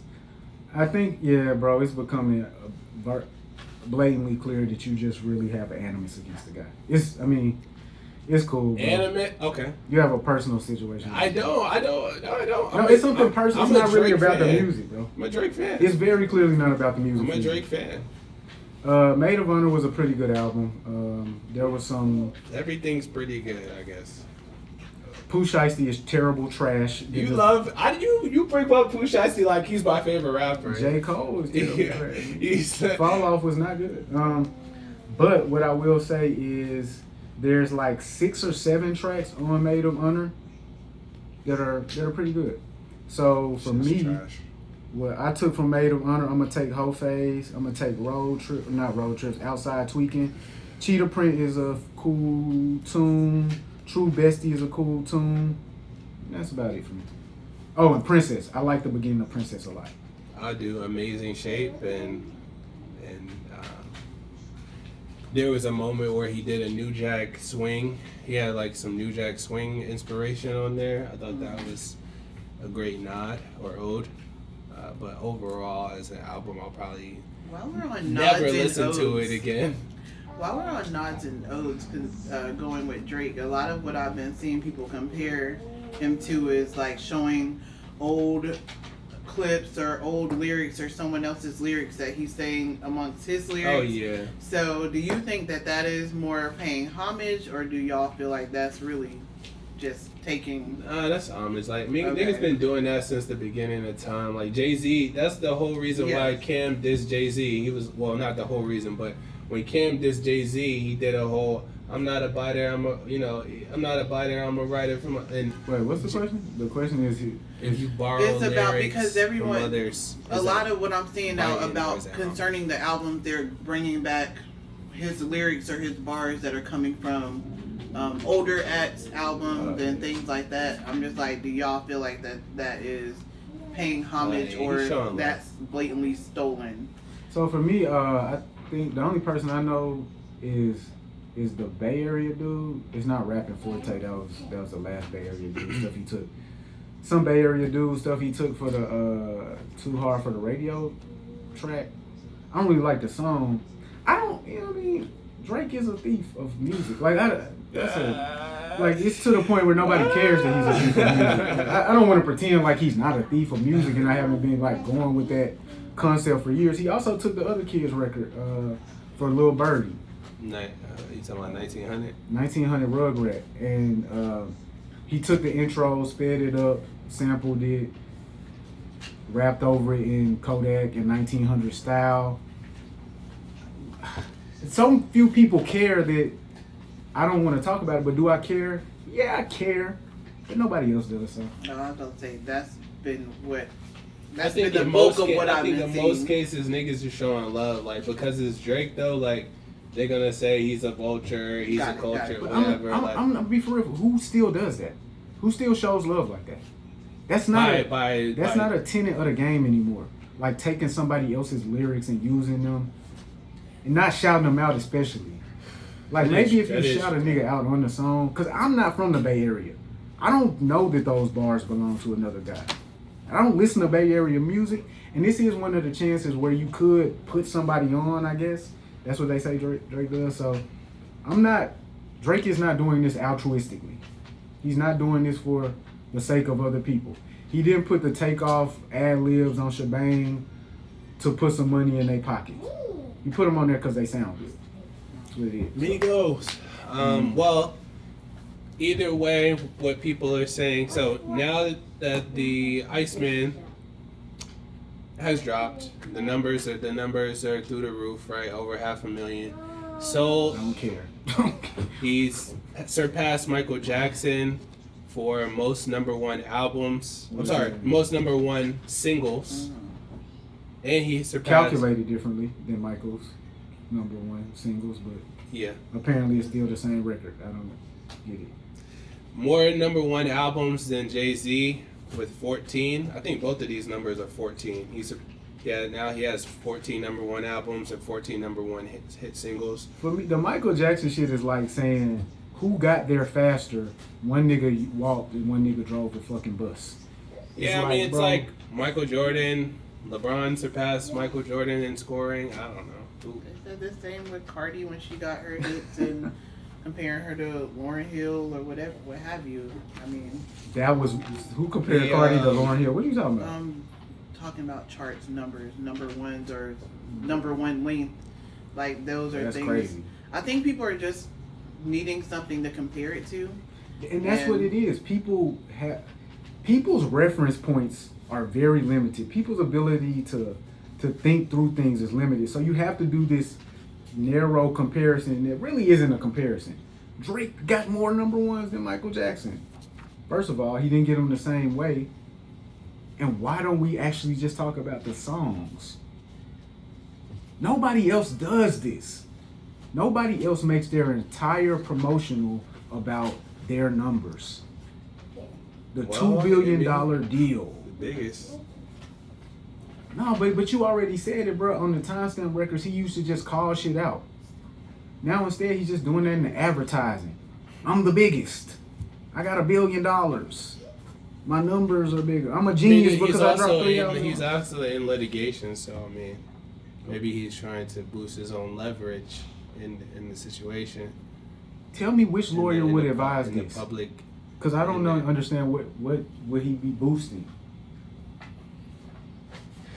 Well, this isn't a jury. That's not like a jury trial, bro. That's like that's not like a jury of your peers. So influencing. Go ahead. Yeah, well, I mean, they say that he fulfilled his contractual obligation with these 3 albums. That? I just saw that. But who says it, bro? Streets. Who says it in the streets? I got you, gang. Because this isn't coming from reputable outlets. This is coming from internet chatter. With these 3 albums... UMG hasn't verified this. Drake himself hasn't verified this. This is all internet chatter that niggas made up. Drake paid for the album out of his own pocket. Then why is UMG promoting it with their money? He's one of the most valuable free agents in music history. Bro, you're not going to find no source that says it's a fact that Drake is out of his contract. That's not going to happen. There is no reputable source that says this. Yeah, Drake's contract with UMG reportedly still unclear after new albums. You don't trust me? I'm confused, bro. No. I'm just saying it for the listeners. Listeners, trust me, gang. Like, I'm a loser with nothing to do. Like, all I do is Drizzy lives rent free in my body. Pause, nigga. Like, what are we doing? So what do you want? So a trusting person would be academics, right? No, these academics is on this nigga's payroll. He just wakes up and look at his chain every night. No, I'm just saying, as knowing what's going on. He's a reliable. He's a reliable source, but he hasn't said out of his mouth. No. It's certain. So I was asking that he out of his mouth. What I'm saying is that he said that he's reportedly going to sign another one. So what I'm waiting for is a trusted source to say, here are the facts. UMG representative. Drake representative. Drake says, what's bruh name? Luigi. What's bruh name? The boss of the whole thing. Lucian says. He said Luigi. Janice Jose said. So speaking of Janice, so you have here. So Joe Budden is Janice. Oh yeah. So I did see that. Was that true? Again, yeah, that's something that he said. I don't know if that's what Drake is getting Joe at. Budden Janice. That Joe Budden said his white woman name is Janice. I don't. And so this is Janice. That's where the inspiration came. Both of you that niggas would be are funny. It would. Because he's just telling him to shut the hell up. Drake is a very avid watcher of the Joe Budden podcast. I think he might watch every episode. He is, but why don't you just make a song called "Fuck Joe Budden," bro? Like, I don't really get it, bro. That's not Drake. That's not Drake. That's not Drake fashion. I mean, I don't know. That bar, Janice shut the dude saying this is my white woman name, and you calling him that and finding a clip from The Sopranos. Yo, man. It just, it don't add up, bro. But maybe. What about I'm with Noel like I'm Kris Kringle? That's what you said. I don't get that bar. So Kim Kardashian's full name is Kimberly Noel Kardashian. There you go. I'm with Noel. And then they say Kris Jenner, often referred to as Kris Kringle for her how elaborate, festive Christmas celebrations and traditions. Still getting it, yay, man. The GOAT. Wait, Noel, like I'm Kris Kringle. Also, OVO Noel, right? Trusted advisor. So, yes. I think we that's definitely know that Drake was with Kim K at this point. If we didn't know, if the streets didn't know, now we know. I'm gonna be for real, bro. I don't know that. I will never know that a nigga who speak on his dick like this, what he's saying are facts. See Kris Jenner, I beat twice, then I wave.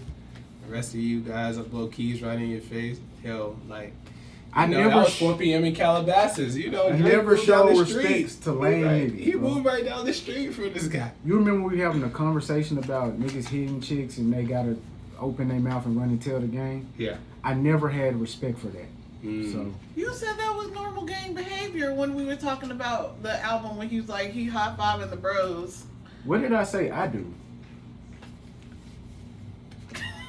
I'm just like how you. No, you don't remember what I said I do? You said champion it. I'm just wondering where that came from. When he was like, I gotta tell people I hit Nia, I was like, I wouldn't tell nobody. I mean, it's Nia long, but I'm not saying Kim K. Shit. Yeah, but it's situational. So you would obviously have to announce that you slapped Kim K. No, like if you're Drake, you don't have to do that. If you're any nigga, you're lame for doing it. What do you do? I disagree with that. Okay. You can't tell anybody. What about keeping it a secret makes it so respectable? The woman right there. I'm showing respect to her. I guess. So her, I guess. Y'all are so funny. You don't think that's lame? I think it's disrespectful to say that you slept with somebody if it's a fact. Well, I just feel like I don't know if it's disrespectful, but I do know women think it's lame, and so if they find out you're the type of nigga that does that, they less likely to fuck with you. And more than that, it's beneficial for you as a man as well, in and of yourself, because now you're not offering up all your private information and finding validation from other men for things that you privately enjoy. No, I'm with you. I'm with you on that. I'm just saying, for me, I really enjoy this. That's why. Well, I'm not even gonna say that. Me personally, I like women for real, not niggas. So a nigga knowing that I was with a woman. No, that does nothing. That does nothing. And I get to hit more hoes like that. For sure. So I guess my boy is still getting to hit as much as he wants by spilling the beans about all the ladies that he smashed. But yeah, I never believed niggas who did that anyway. Like if you did come and tell me you slapped me along, I would say, cool, bro. All right, let's get back to this pod. Okay, bro. Yeah, I never was a guy that went and was like, you already told us you would tell your bro or somebody. I'm talking about, bro, it's levels to this shit. I'm pretty speaking of real life. In real life, I never was like going around like, yo, I that should just let the women you slap know that, baby, you wasn't at that level to be even cherished. I didn't like when guys came and told me that. Like, I thought that was... So, what I'm saying... What are you saying? What I'm saying is there's exceptions to everything. You're saying because it's such a great caliber that you would want to say then, I would have, but not in regular life. And you also don't have respect for dudes who do that. No, I don't like that. Okay, all right, but you would do. No, don't come. Yo, man, I don't know. I'm confused. Yeah, bro, that's why I never came and started. Yeah, never mind. You know what I'm saying? But, okay, I think that's the Easter eggs. You said YG, but I never caught that. You did. You the one who caught the YG bar, the treetop, the cedar block. Oh yeah. That's what I put. I was like, I don't want to leave my nigga out. Like, YG, the YG and game bars. Treetop, cedar block. Yes. But man, I don't know. I don't think that's gonna Can't go even viral. see the block. Yeah. It might though. Shit. Well, I would have to find the you know what record that was on? That's Make 'Em Remember. That's right before the LeBron James 23andMe bars. Yeah, so Make I'm Them on my Remember. Tyran today, nigga. I know the bars today. Hey. Yeah, on Make Them Remember. Yeah, Drake does to me throw out a shout out to the game, and also maybe a shot at YG, who during the Kendrick battle dropped a song called was it Weirdos? I don't that's remember, what it was. bro. He was like, That's he what was It's it called was. Weirdos? Yeah, It he was was definitely a and it was weird like ass- Not Like Us Part 2 Yes. because you know Yeah. because Drake shouted out YG, you know, who really bang a set my nigga YG. That was weird when he did that, so I was Yeah. glad YG popped out to say, And yo, YG was man, like, bro, don't put me in your shit, leave man. my name out of this completely. He made a song called and said these niggas is weird But you now really realize YG had to do that for the set, like. for the Yo, West Coast. Yeah, like niggas really think like maybe I'm like game, like I'm riding with this nigga. I gotta really set a precedent right now. gotta set the tone. Draw a line. These squares is drawing a line, and I'm at the root of it now. Damn. YG. Damn. Maybe that was a YG bar, Damn. bro. That's crazy. There we go. I had to find it. Okay, and so then Drake then seems to throw a shout out to Game, shout out to YG when he says, "Memories of where we used to live, but truth be told, I can't even see the block, Cedar Block, which is Cedar game, Block. which is Game's set, allegedly, is blocked by the treetops, which is YG's set. Whoop. The treetop. Treetop Bompton. Allegedly. don't do that, No, bro. I said that. I thought you was doing some other I'm not a hands. gang member. I stay out of Sheesh, street that's member. what he did, folks. Never did see. I'm literally just a music commentator. I did this. And so yeah, and now then that's when I realized that's why the Game was not at the pop out, because we know that Game and Drake is like this, and he has spoken publicly about not switching sides on Drake when the entire West Coast did. Kendrick Lamar is somebody that the Game brought on one of his first tours, embraced him early on, but he was not visible at the pop out. So All right, bro. One last one, bro. Cheyenne Bryant. Since that's the one you said, that's the one. Or yeah, Cheyenne Bryant. Yeah, And we could talk about AB next. Yeah, we can talk about AB next Yeah, week. because he's gonna still be doing It's the weird same shit. Yeah, bro. Uh, Bro's crashing. Yeah. I mean, but people claiming they like it, bro. I saw a white dude say, I really like their chemistry together. I'm like, bro, these is two coons, bro. What are you talking Yeah, about? Charleston White told the fucking white man, of course you love that. That's what he's talking to? Yeah, I think Okay. it's Charleston White. I was Oh. like, man, I'm glad somebody said this. But Yeah. it's Dr. Damn, I keep calling the doctor. Cheyenne Bryant. Yo, shorty popped out. I don't know what she did or who she pissed off, but her fall from grace is it is expeditious. You know, if to say the least. It is like one thing after another with this lady, man. I'm not sure if this is a fall from grace or a fall where the wind catches you and rises you higher, bro. Because her name is circulating more than it ever has. So I don't know if she's playing this perfectly to be the perfect villainess or she really falling off. But when she popped out in that bikini, I said, okay, I know where we going with this now, twin. Like, I fuck with it. I fuck with Where's this it new going? I think transition. that Where's she it going? stays on trend. Oh. She popped out in the bikini. She recorded with know where all it's of the going, highest trending women rapper songs right now. I thought that she's doing her job. Sure, I think popped that's out a like a- continuation of what she has marketed, which is her beauty, her looks, along with her knowledge. She uses her looks for the intro. She uses the knowledge to come back behind it. She ain't never. Well, I don't follow the lady, but I ain't never seen her post her body like that. I haven't seen her post a thing, but she's like from the era of like the Basketball Wives, so you know that's kind of their shit. They are still on the Nah. Yeah, because man. everybody's popping out now. Evelyn, since you said that, Evelyn came That's all I out. was Bro, saying. this Like, about Cheyenne. I don't even know who the fuck Evelyn You is. don't know who Evelyn Lozada is? Ocho Cinco. Not at all. Bro, I will She's some make... basketball. Hold Anyway. on. I gotta clarify this for everybody. If you hot because a nigga you was with, I don't know your name. Okay. That's I fine. know your titty size, girl. Okay. I know if your ass is fat. That's what I want everybody to know. Okay. If you popped out because another nigga thought your titties was big and your ass was fat, that's what Chandler learned. Okay. All right, great. So, Girl, do something reasonable to make people consider your mind. Because otherwise, I'm looking at a picture of you, and if you ain't bad like that, I'm scrolling up.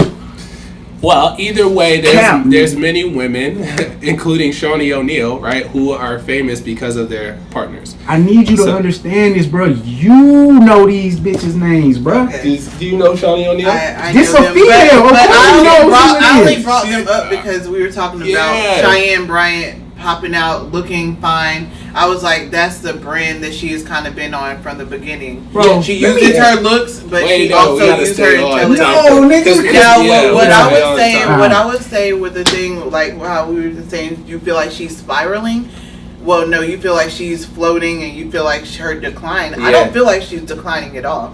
I do He feel like don't she's get it, becoming- bro. He really I don't do get feel it. like that she's becoming more popular, even as a scapegoat. And I feel like she's maybe being a little more authentic, like on the clip with Bro, where Alright. she was. That didn't happen recently. That happened a year ago. Okay, So that's that what I'm was saying. a year old, really? So Okay. a year old, for yeah. old clips to resurface, for past clients she's- to she- come out and give their testimonials, Then for she- Evelyn Lozada Bro, to come wow, out and man. say, I recorded on the show with her, and I never thought she was a doctor. All these people coming out now to drag this lady down is Bro, if I was popular enough, then I yes, think that if I would was, be a drag down. Was Evelyn saying bad? Just saying I didn't think she was a doctor. Evelyn was saying like, yeah, we thought something was off with her, like her energy. I don't was really given, understand like, these questions. it If a wasn't given person doc- doesn't think you're a doctor and you claim to be one, that's bad news. That's a bad reflection. Yeah. People keep asking this question. Who even cares about her lying about being a doctor? like Amanda Seales. Anybody on earth cares about that. What do we talk? That's weird. Yeah. For people to suggest that we should just let this go. No, baby, we gonna let it go as soon as she say, I'm not a doctor. So yeah, so first, So that's what I said. Somebody was arguing. They were like, "Oh, they're just on Cheyenne because if they weren't jealous of her looks, even Dr. Umar was like, they're jealous of her looks and this and that. Dr. That's Umar why is a fucking clown. I know Is he's he a a doctor? clown. No, he's not. Okay, why are we asking another nigga? So he's just defending himself. What are we talking about? But I'm just He's not, I getting thought he at was that defending Shorty because she was bad. the internet clamor behind it was like, yeah. And I'm like, no, we would all still support her for getting her bag if she just said, no, I'm not a doctor. That's my name that I trademarked. That's the thing. That's I the am thing. a That's a doctor fact. to people. Yeah. We would still be like, if she done got that bag, she ain't got no license, we would do like what Trump is. And that is Cheyenne, that's sad, unfortunately, Cheyenne because of a Bryant. bag. But Cheyenne Bryant, you know just how tell much y'all the see the people. comments. Cheyenne Bryant, just tell the people that you're not a doctor. It'll be okay. But It's she's not just gonna be going okay down now. It would But be bro, okay you're missing the whole point. So we gotta get back to the What's point. the point? The point is that she's not trying to be a doctor, bro. I don't think you. She I was. told you a week ago, bro. She was not. You really are not getting.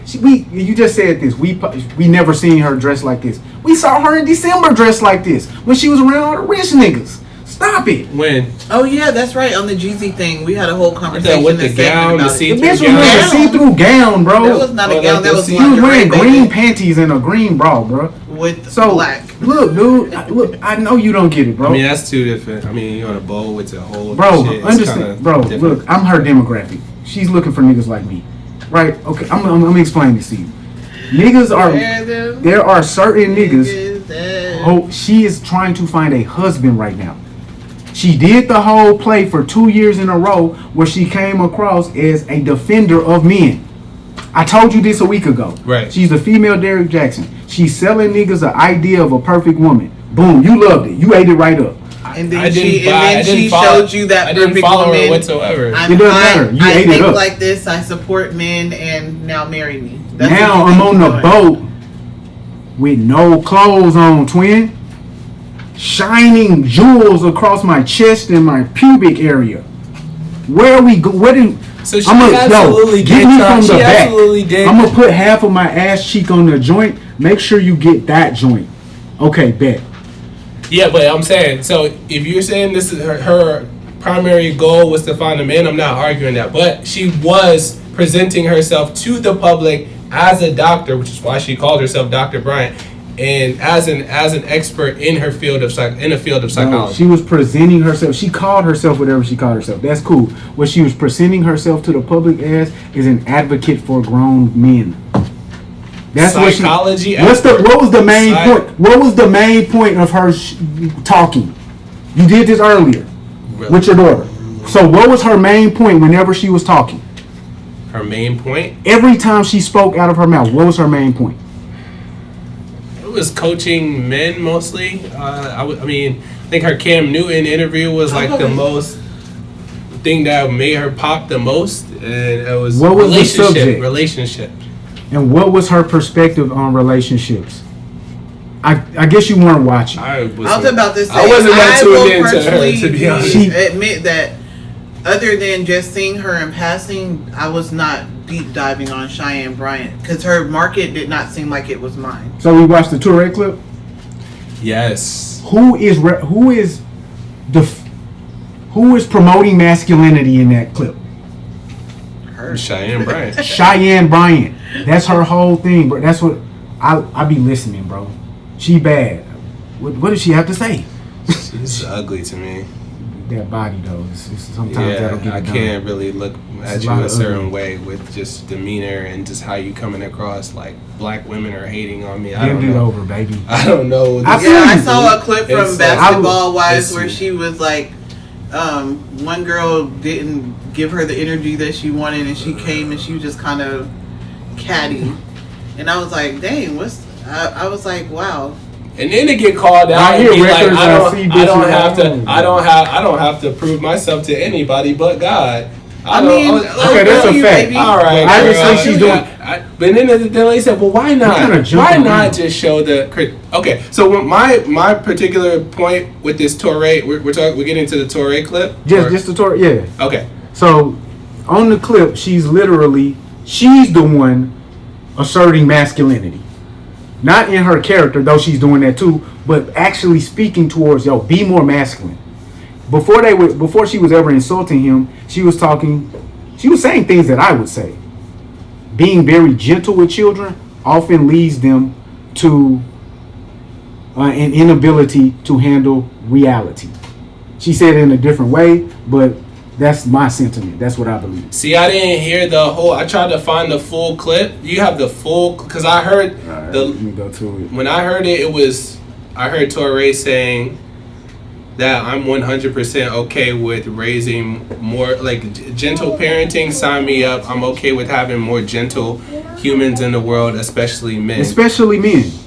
Yeah. So we see now what type of time my boy TOURE. I don't hear what she said though. Yeah. She said a lot of shit, but we see what type of time TOURE was on. Obviously, I deeply disagree with that sentiment that we need more gentle men in the world.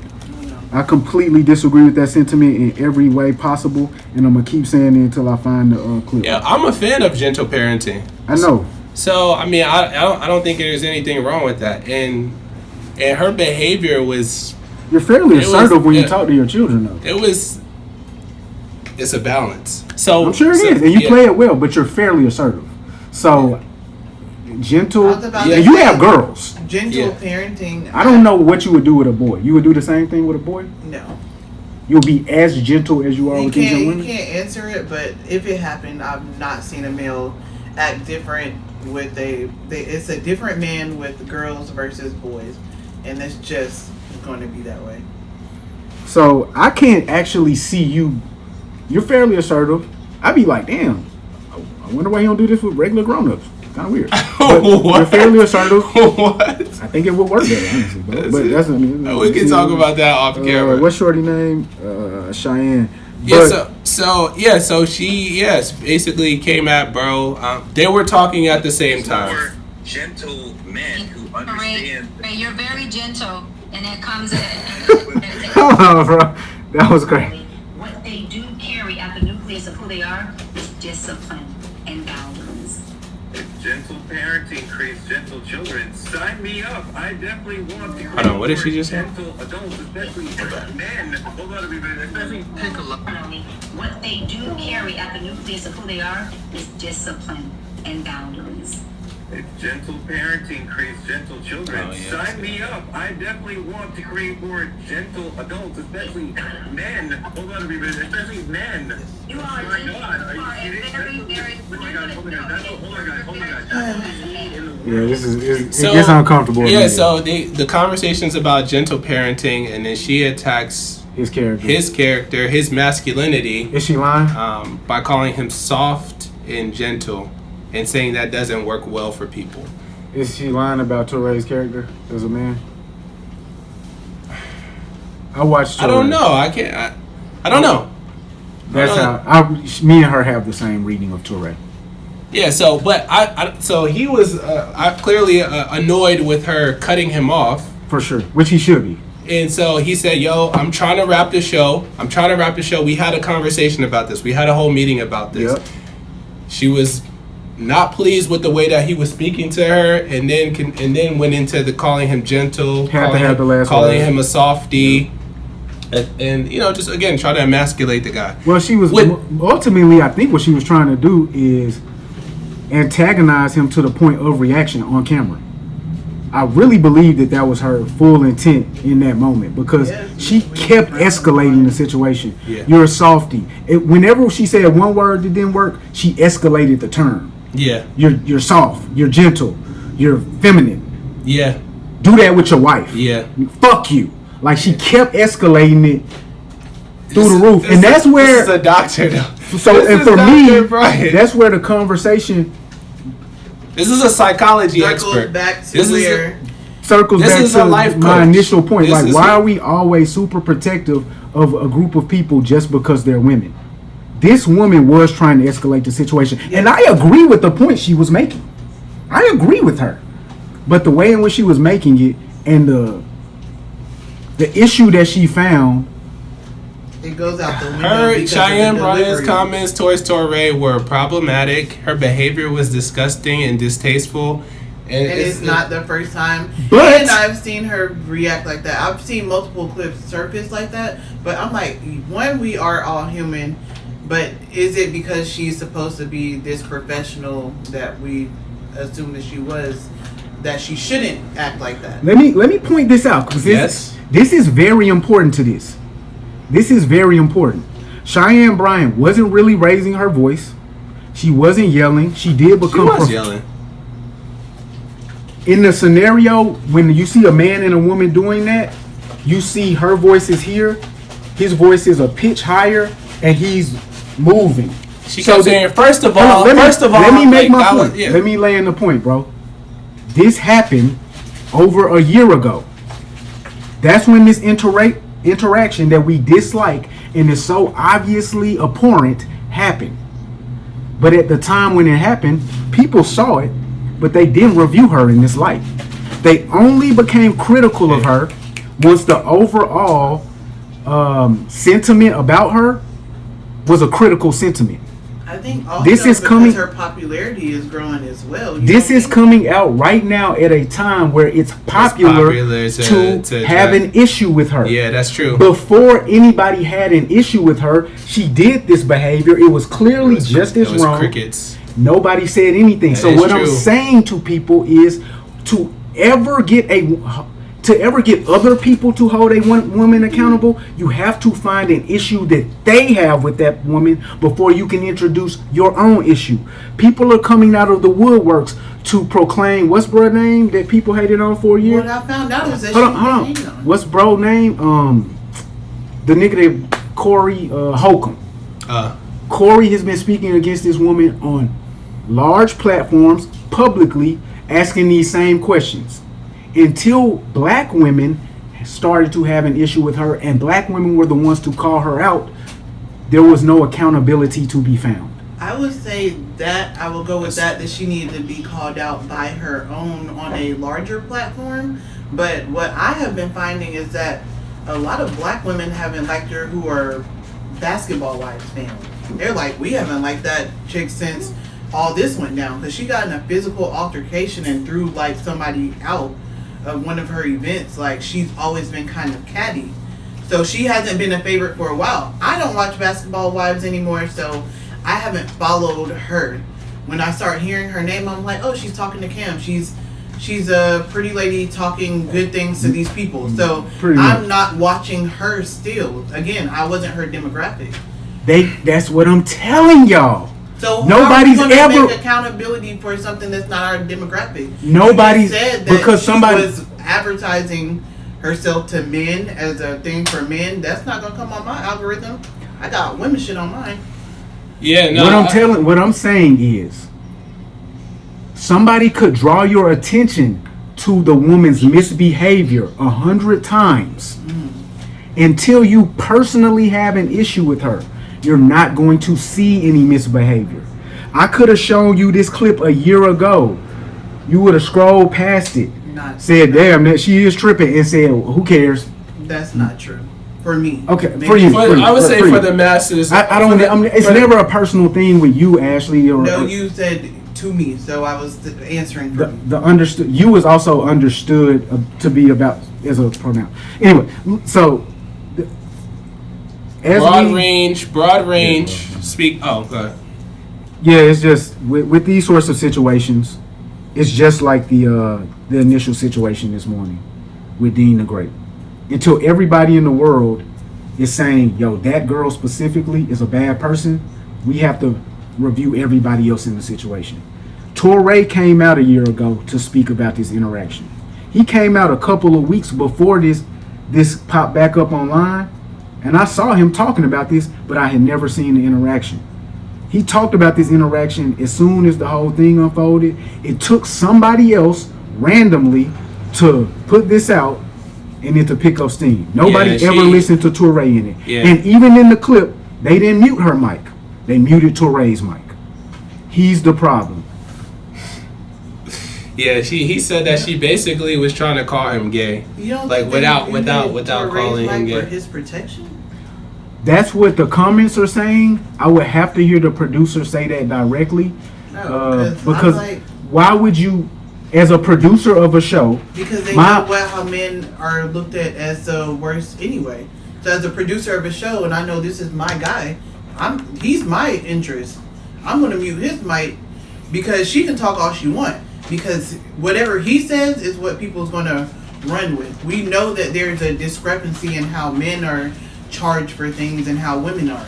We know that. As the producer of the show, I'm gonna mute both people's mic immediately. We wouldn't have heard any of that. I'm muting that shit, and then I'm shooting over to Frank Ski. Yo, Frank, you read it. I feel that. So for me, it wasn't really a situation where it was about, oh damn, this shit died. It must have just, or maybe you hit it. Yeah. But it's just weird. Her comments were very weird, especially coming from a psychology expert. To her choice of words, specifically, to over and over say he's soft, to say that he's gentle, that doesn't work for people. I'd be interested to hear what she says to her clients, like, that are struggling to be vulnerable, that are struggling to be more emotionally expressive. That I think there's some people that need to and like having somebody who speaks in a more abrasive way like that. Yeah, I only say that because you do say that, and it's kind of a weird thing. If you're not that person, I don't understand. Because I've heard people make this nonsense. Would not say that. So I'll give my son I just sent it as an example. Like his teacher gave like a very straightforward thing instead of like the glazed over whatever. She's just like, look, if he continues like this, you're going to be this. Yeah, so that's straightforward. But that's to not someone abrasive. else, they would call that abrasive because of professional reasons. So maybe abrasive is the wrong word. Yeah, so we that's not really abrasive. Like, I remember the conversation we were having in the DM about when your wife is ranting and screaming, just... Ask me this. When you start doing this, would you make this... If I start talking to you like this, even if my voice is low, but my hands are in your face and I'm looking perturbed even though my voice is straight, would you put more abrasiveness towards that? Versus if I'm just talking, I'm sitting down and like you always talk about body language all the time. I think the body language is what mostly makes things. Have I ever said like I'm offended by your body language? No, you said I see you look guarded. Yeah, for sure. You did this. So, yeah, I use those as cues to help me understand and read the environment. What I'm saying is, I'm a listener. I'm taking in the information. So if my girl is screaming through the roof, she busts a hole in my ceiling with the true facts, you're fine with that? I'm sitting here listening. And then I'm saying, yo, baby, you right, but calm the fuck down. If she's screaming true facts about me at me, I'm listening, and then I'm saying, yo, calm down. If she's yelling at me, yo, you didn't pay the rent 3 months in a row, I'm not even telling her calm down if I actually didn't pay the rent 3 months in a row. But if we're going back to Cheyenne, you said you agreed with what she was saying. So you said what she was saying was facts. Yeah. But she was cutting him off. She was not meeting with the script or the meeting or the structure. I'm just like, to me, I'm like, so is that not the same as your girl that was just screaming through the roof? Or is it because she's supposed to be a professional? Well, in that environment, first of all, they shouldn't have the sort of relationship where it's a professional relationship. So it is about the environment. Okay. But more than that, she was saying facts. She wasn't saying facts. She was saying opinions that she has. Oh. And then she was becoming angry with him because she wasn't allowed to continue her opinion. Got it. Which she had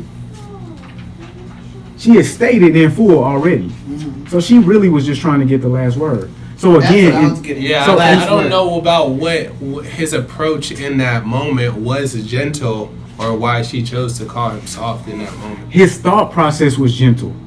I listened to his But thought she was kept process. saying you are being very gentle, right? She apparently, according to him, this is a conversation they have been having all season. It's like me and you talking about J. Cole, and I'm like, are you fucking serious, nigga? Are you dead ass serious? Still telling me this nigga's hot? That's what the conversation But was. when he was a little, oh sorry. It's just a conversation that they have been carrying on forever. So what she was saying is your thought process is gentle, and it is. This idea that we need gentler men, or that the way that you raise a woman well is to be extremely gentle with her, not hold her accountable. And I don't know the ins and outs and actual details, or Well, I don't know about gentle being not holding people accountable, but from what I have, gentle parenting kind of pulled up. Broad-based definition is evidence-backed approach based on child psychology and neuroscience. Prioritizes empathy, yeah, bro. emotional connection, Okay, bro, I'm not and into it. mutual respect. Not into it. You don't have a kid, right? Not into it. So I don't have a was kid. just Not into it, saying bro. with So- what she was saying. I mean, I don't agree I with can it. go back Well, to see, gentle I think that it parenting. is See, but important now you do to have a child, and you're a empathy, great to have father. I need to- empathy. I I'm think it is not a important to have empathy for children as opposed to just pure obedience and yelling at them. I do think it is important to allow them to have autonomy and treat them as human beings as opposed to just be a dominant figure. And I What think I the was gonna problem say- comes in with the definitions, bro. I'm sorry, go ahead. I was just gonna say with the clip specifically, she was calling him gentle or whatever. But when he did try to get a little more like, "Yo, we already talked about this," a little more forceful, she But- wanted the last word. So I'm like, which one do you want? You Like, could pick a tell battle. that bro doesn't do that often because of what happened. He wasn't coming across as powerful or strong. But she was calling. She said, "Do that with your wife, right?" So but the thing is, You could tell he he- might do it somewhere. No, bro. Or you know- maybe he has a wife that where he don't have to do that. she's just saying, don't play with me, play with her, play over there. That's And what I'm I gonna be got from honest. her. Reading the situation, I kept thinking, I don't think he does this with his wife at all. He doesn't really seem. Bro, I have an interaction with him through a parasocial interaction with him through watching him, and he is somewhat, you know what I'm saying, on that side of things, a side of things that I would never be on. But it's like that's not a problem for me. The problem with this situation, though I do agree with her, she handled it terribly, and in a way where it didn't need to be handled that way. More than that, she represented something that she speaks against constantly. Women Right. belittling men, trying to overpower trying to them. get at. emasculate them, That's what I was trying to verbally assault them. Yeah. It's just like you're preaching Yeah. what you don't really practice, and it's showing that you kind of don't practice that, and it's giving pick me. That's a real pick me. I can really say that. I can giving be honest pick me about because that. if you really gauge and put your whole. Again, I'm not a fan. I know based off from what you're telling me, she's known for being pro man, pro relationship with a masculine figure to turn around and act in the way that she acted. I think that just goes against what she really is. So, I mean, this is the logical conclusion of that conversation. Look, I don't commend her for not being who she professes, right? Here's the thing. There are many people who speak to an ideal who prefer that they are that ideal themselves and just cannot live up to it. That's a fact. So there are a lot of women who speak in the way that she does. They profess exactly what a woman should do in a relationship. They're right as they speak. Then they walk into a room and don't see how they're not doing those things. Right. This is happening day in and day out. The same is true of men everywhere on planet Earth. Okay? So that's what is actually going on. The beautiful part about Habibti is it is very representative and indicative of romance in the modern era. It is broken relationship, toxic interactions, self-based focus. This person didn't do this for me, so I'm not going to do this for them. And now we're in a deeply toxic cycle of jumping in and jumping out, flying in and flying back home, reminiscing and romanticizing. And like, you know, the question is, what do? The answer is, I guess we try to do what you're doing and just be in a consistent relationship no matter what the tribulations are, because that's real life. So yeah, I mean, it's all about how we regulate ourselves. If we're using the word gentle, yeah, be gentle with yourself. Be gentle with your children. Like, meaning, don't be gentle with yourself. Yeah, I would certainly say that. Like, give yourself grace, care for yourself. When have you seen a nigga not give himself emotional? Regulate your emotions, right? If you let yourself not wake up for 15 years in a row at 7 a.m., ain't that the grace that you gave yourself? But now that you haven't woke up at 7 a.m. for 15 years in a row and you're in a worsened position in life, now you're giving yourself more new grace. Well, I haven't made anything of myself, so I'm giving myself grace.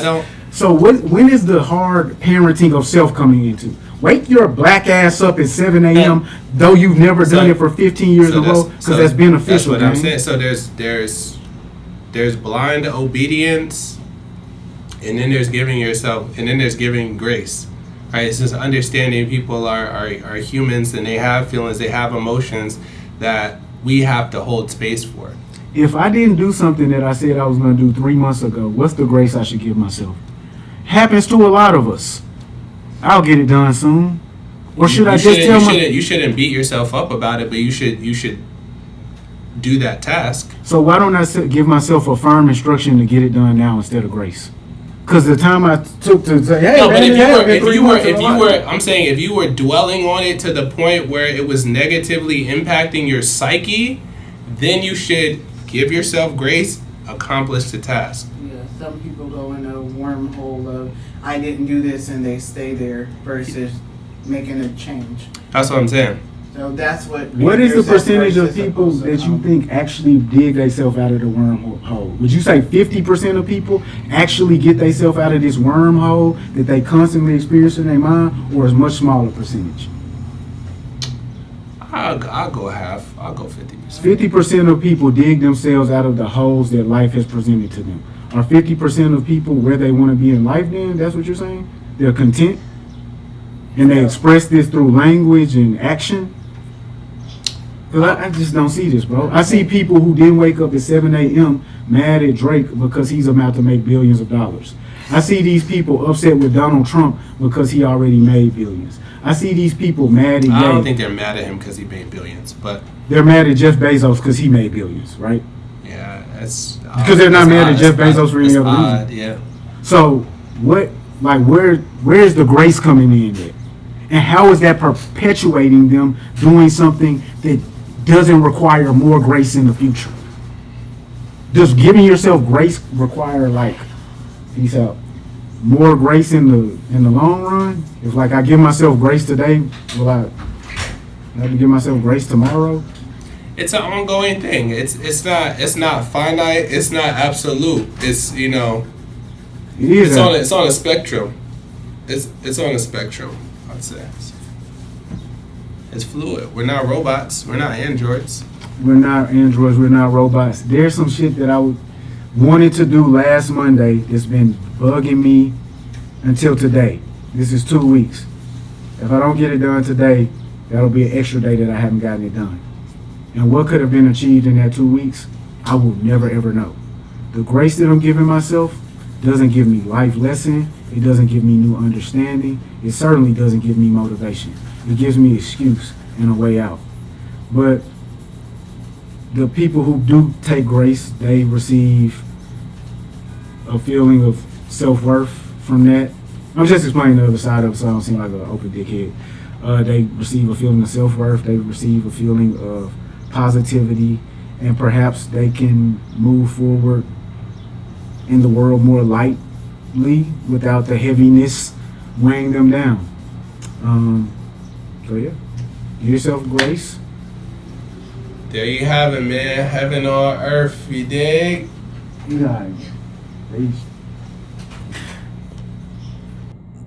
All right, bro. I'm gonna do something that's not filled with grace. Have you talked to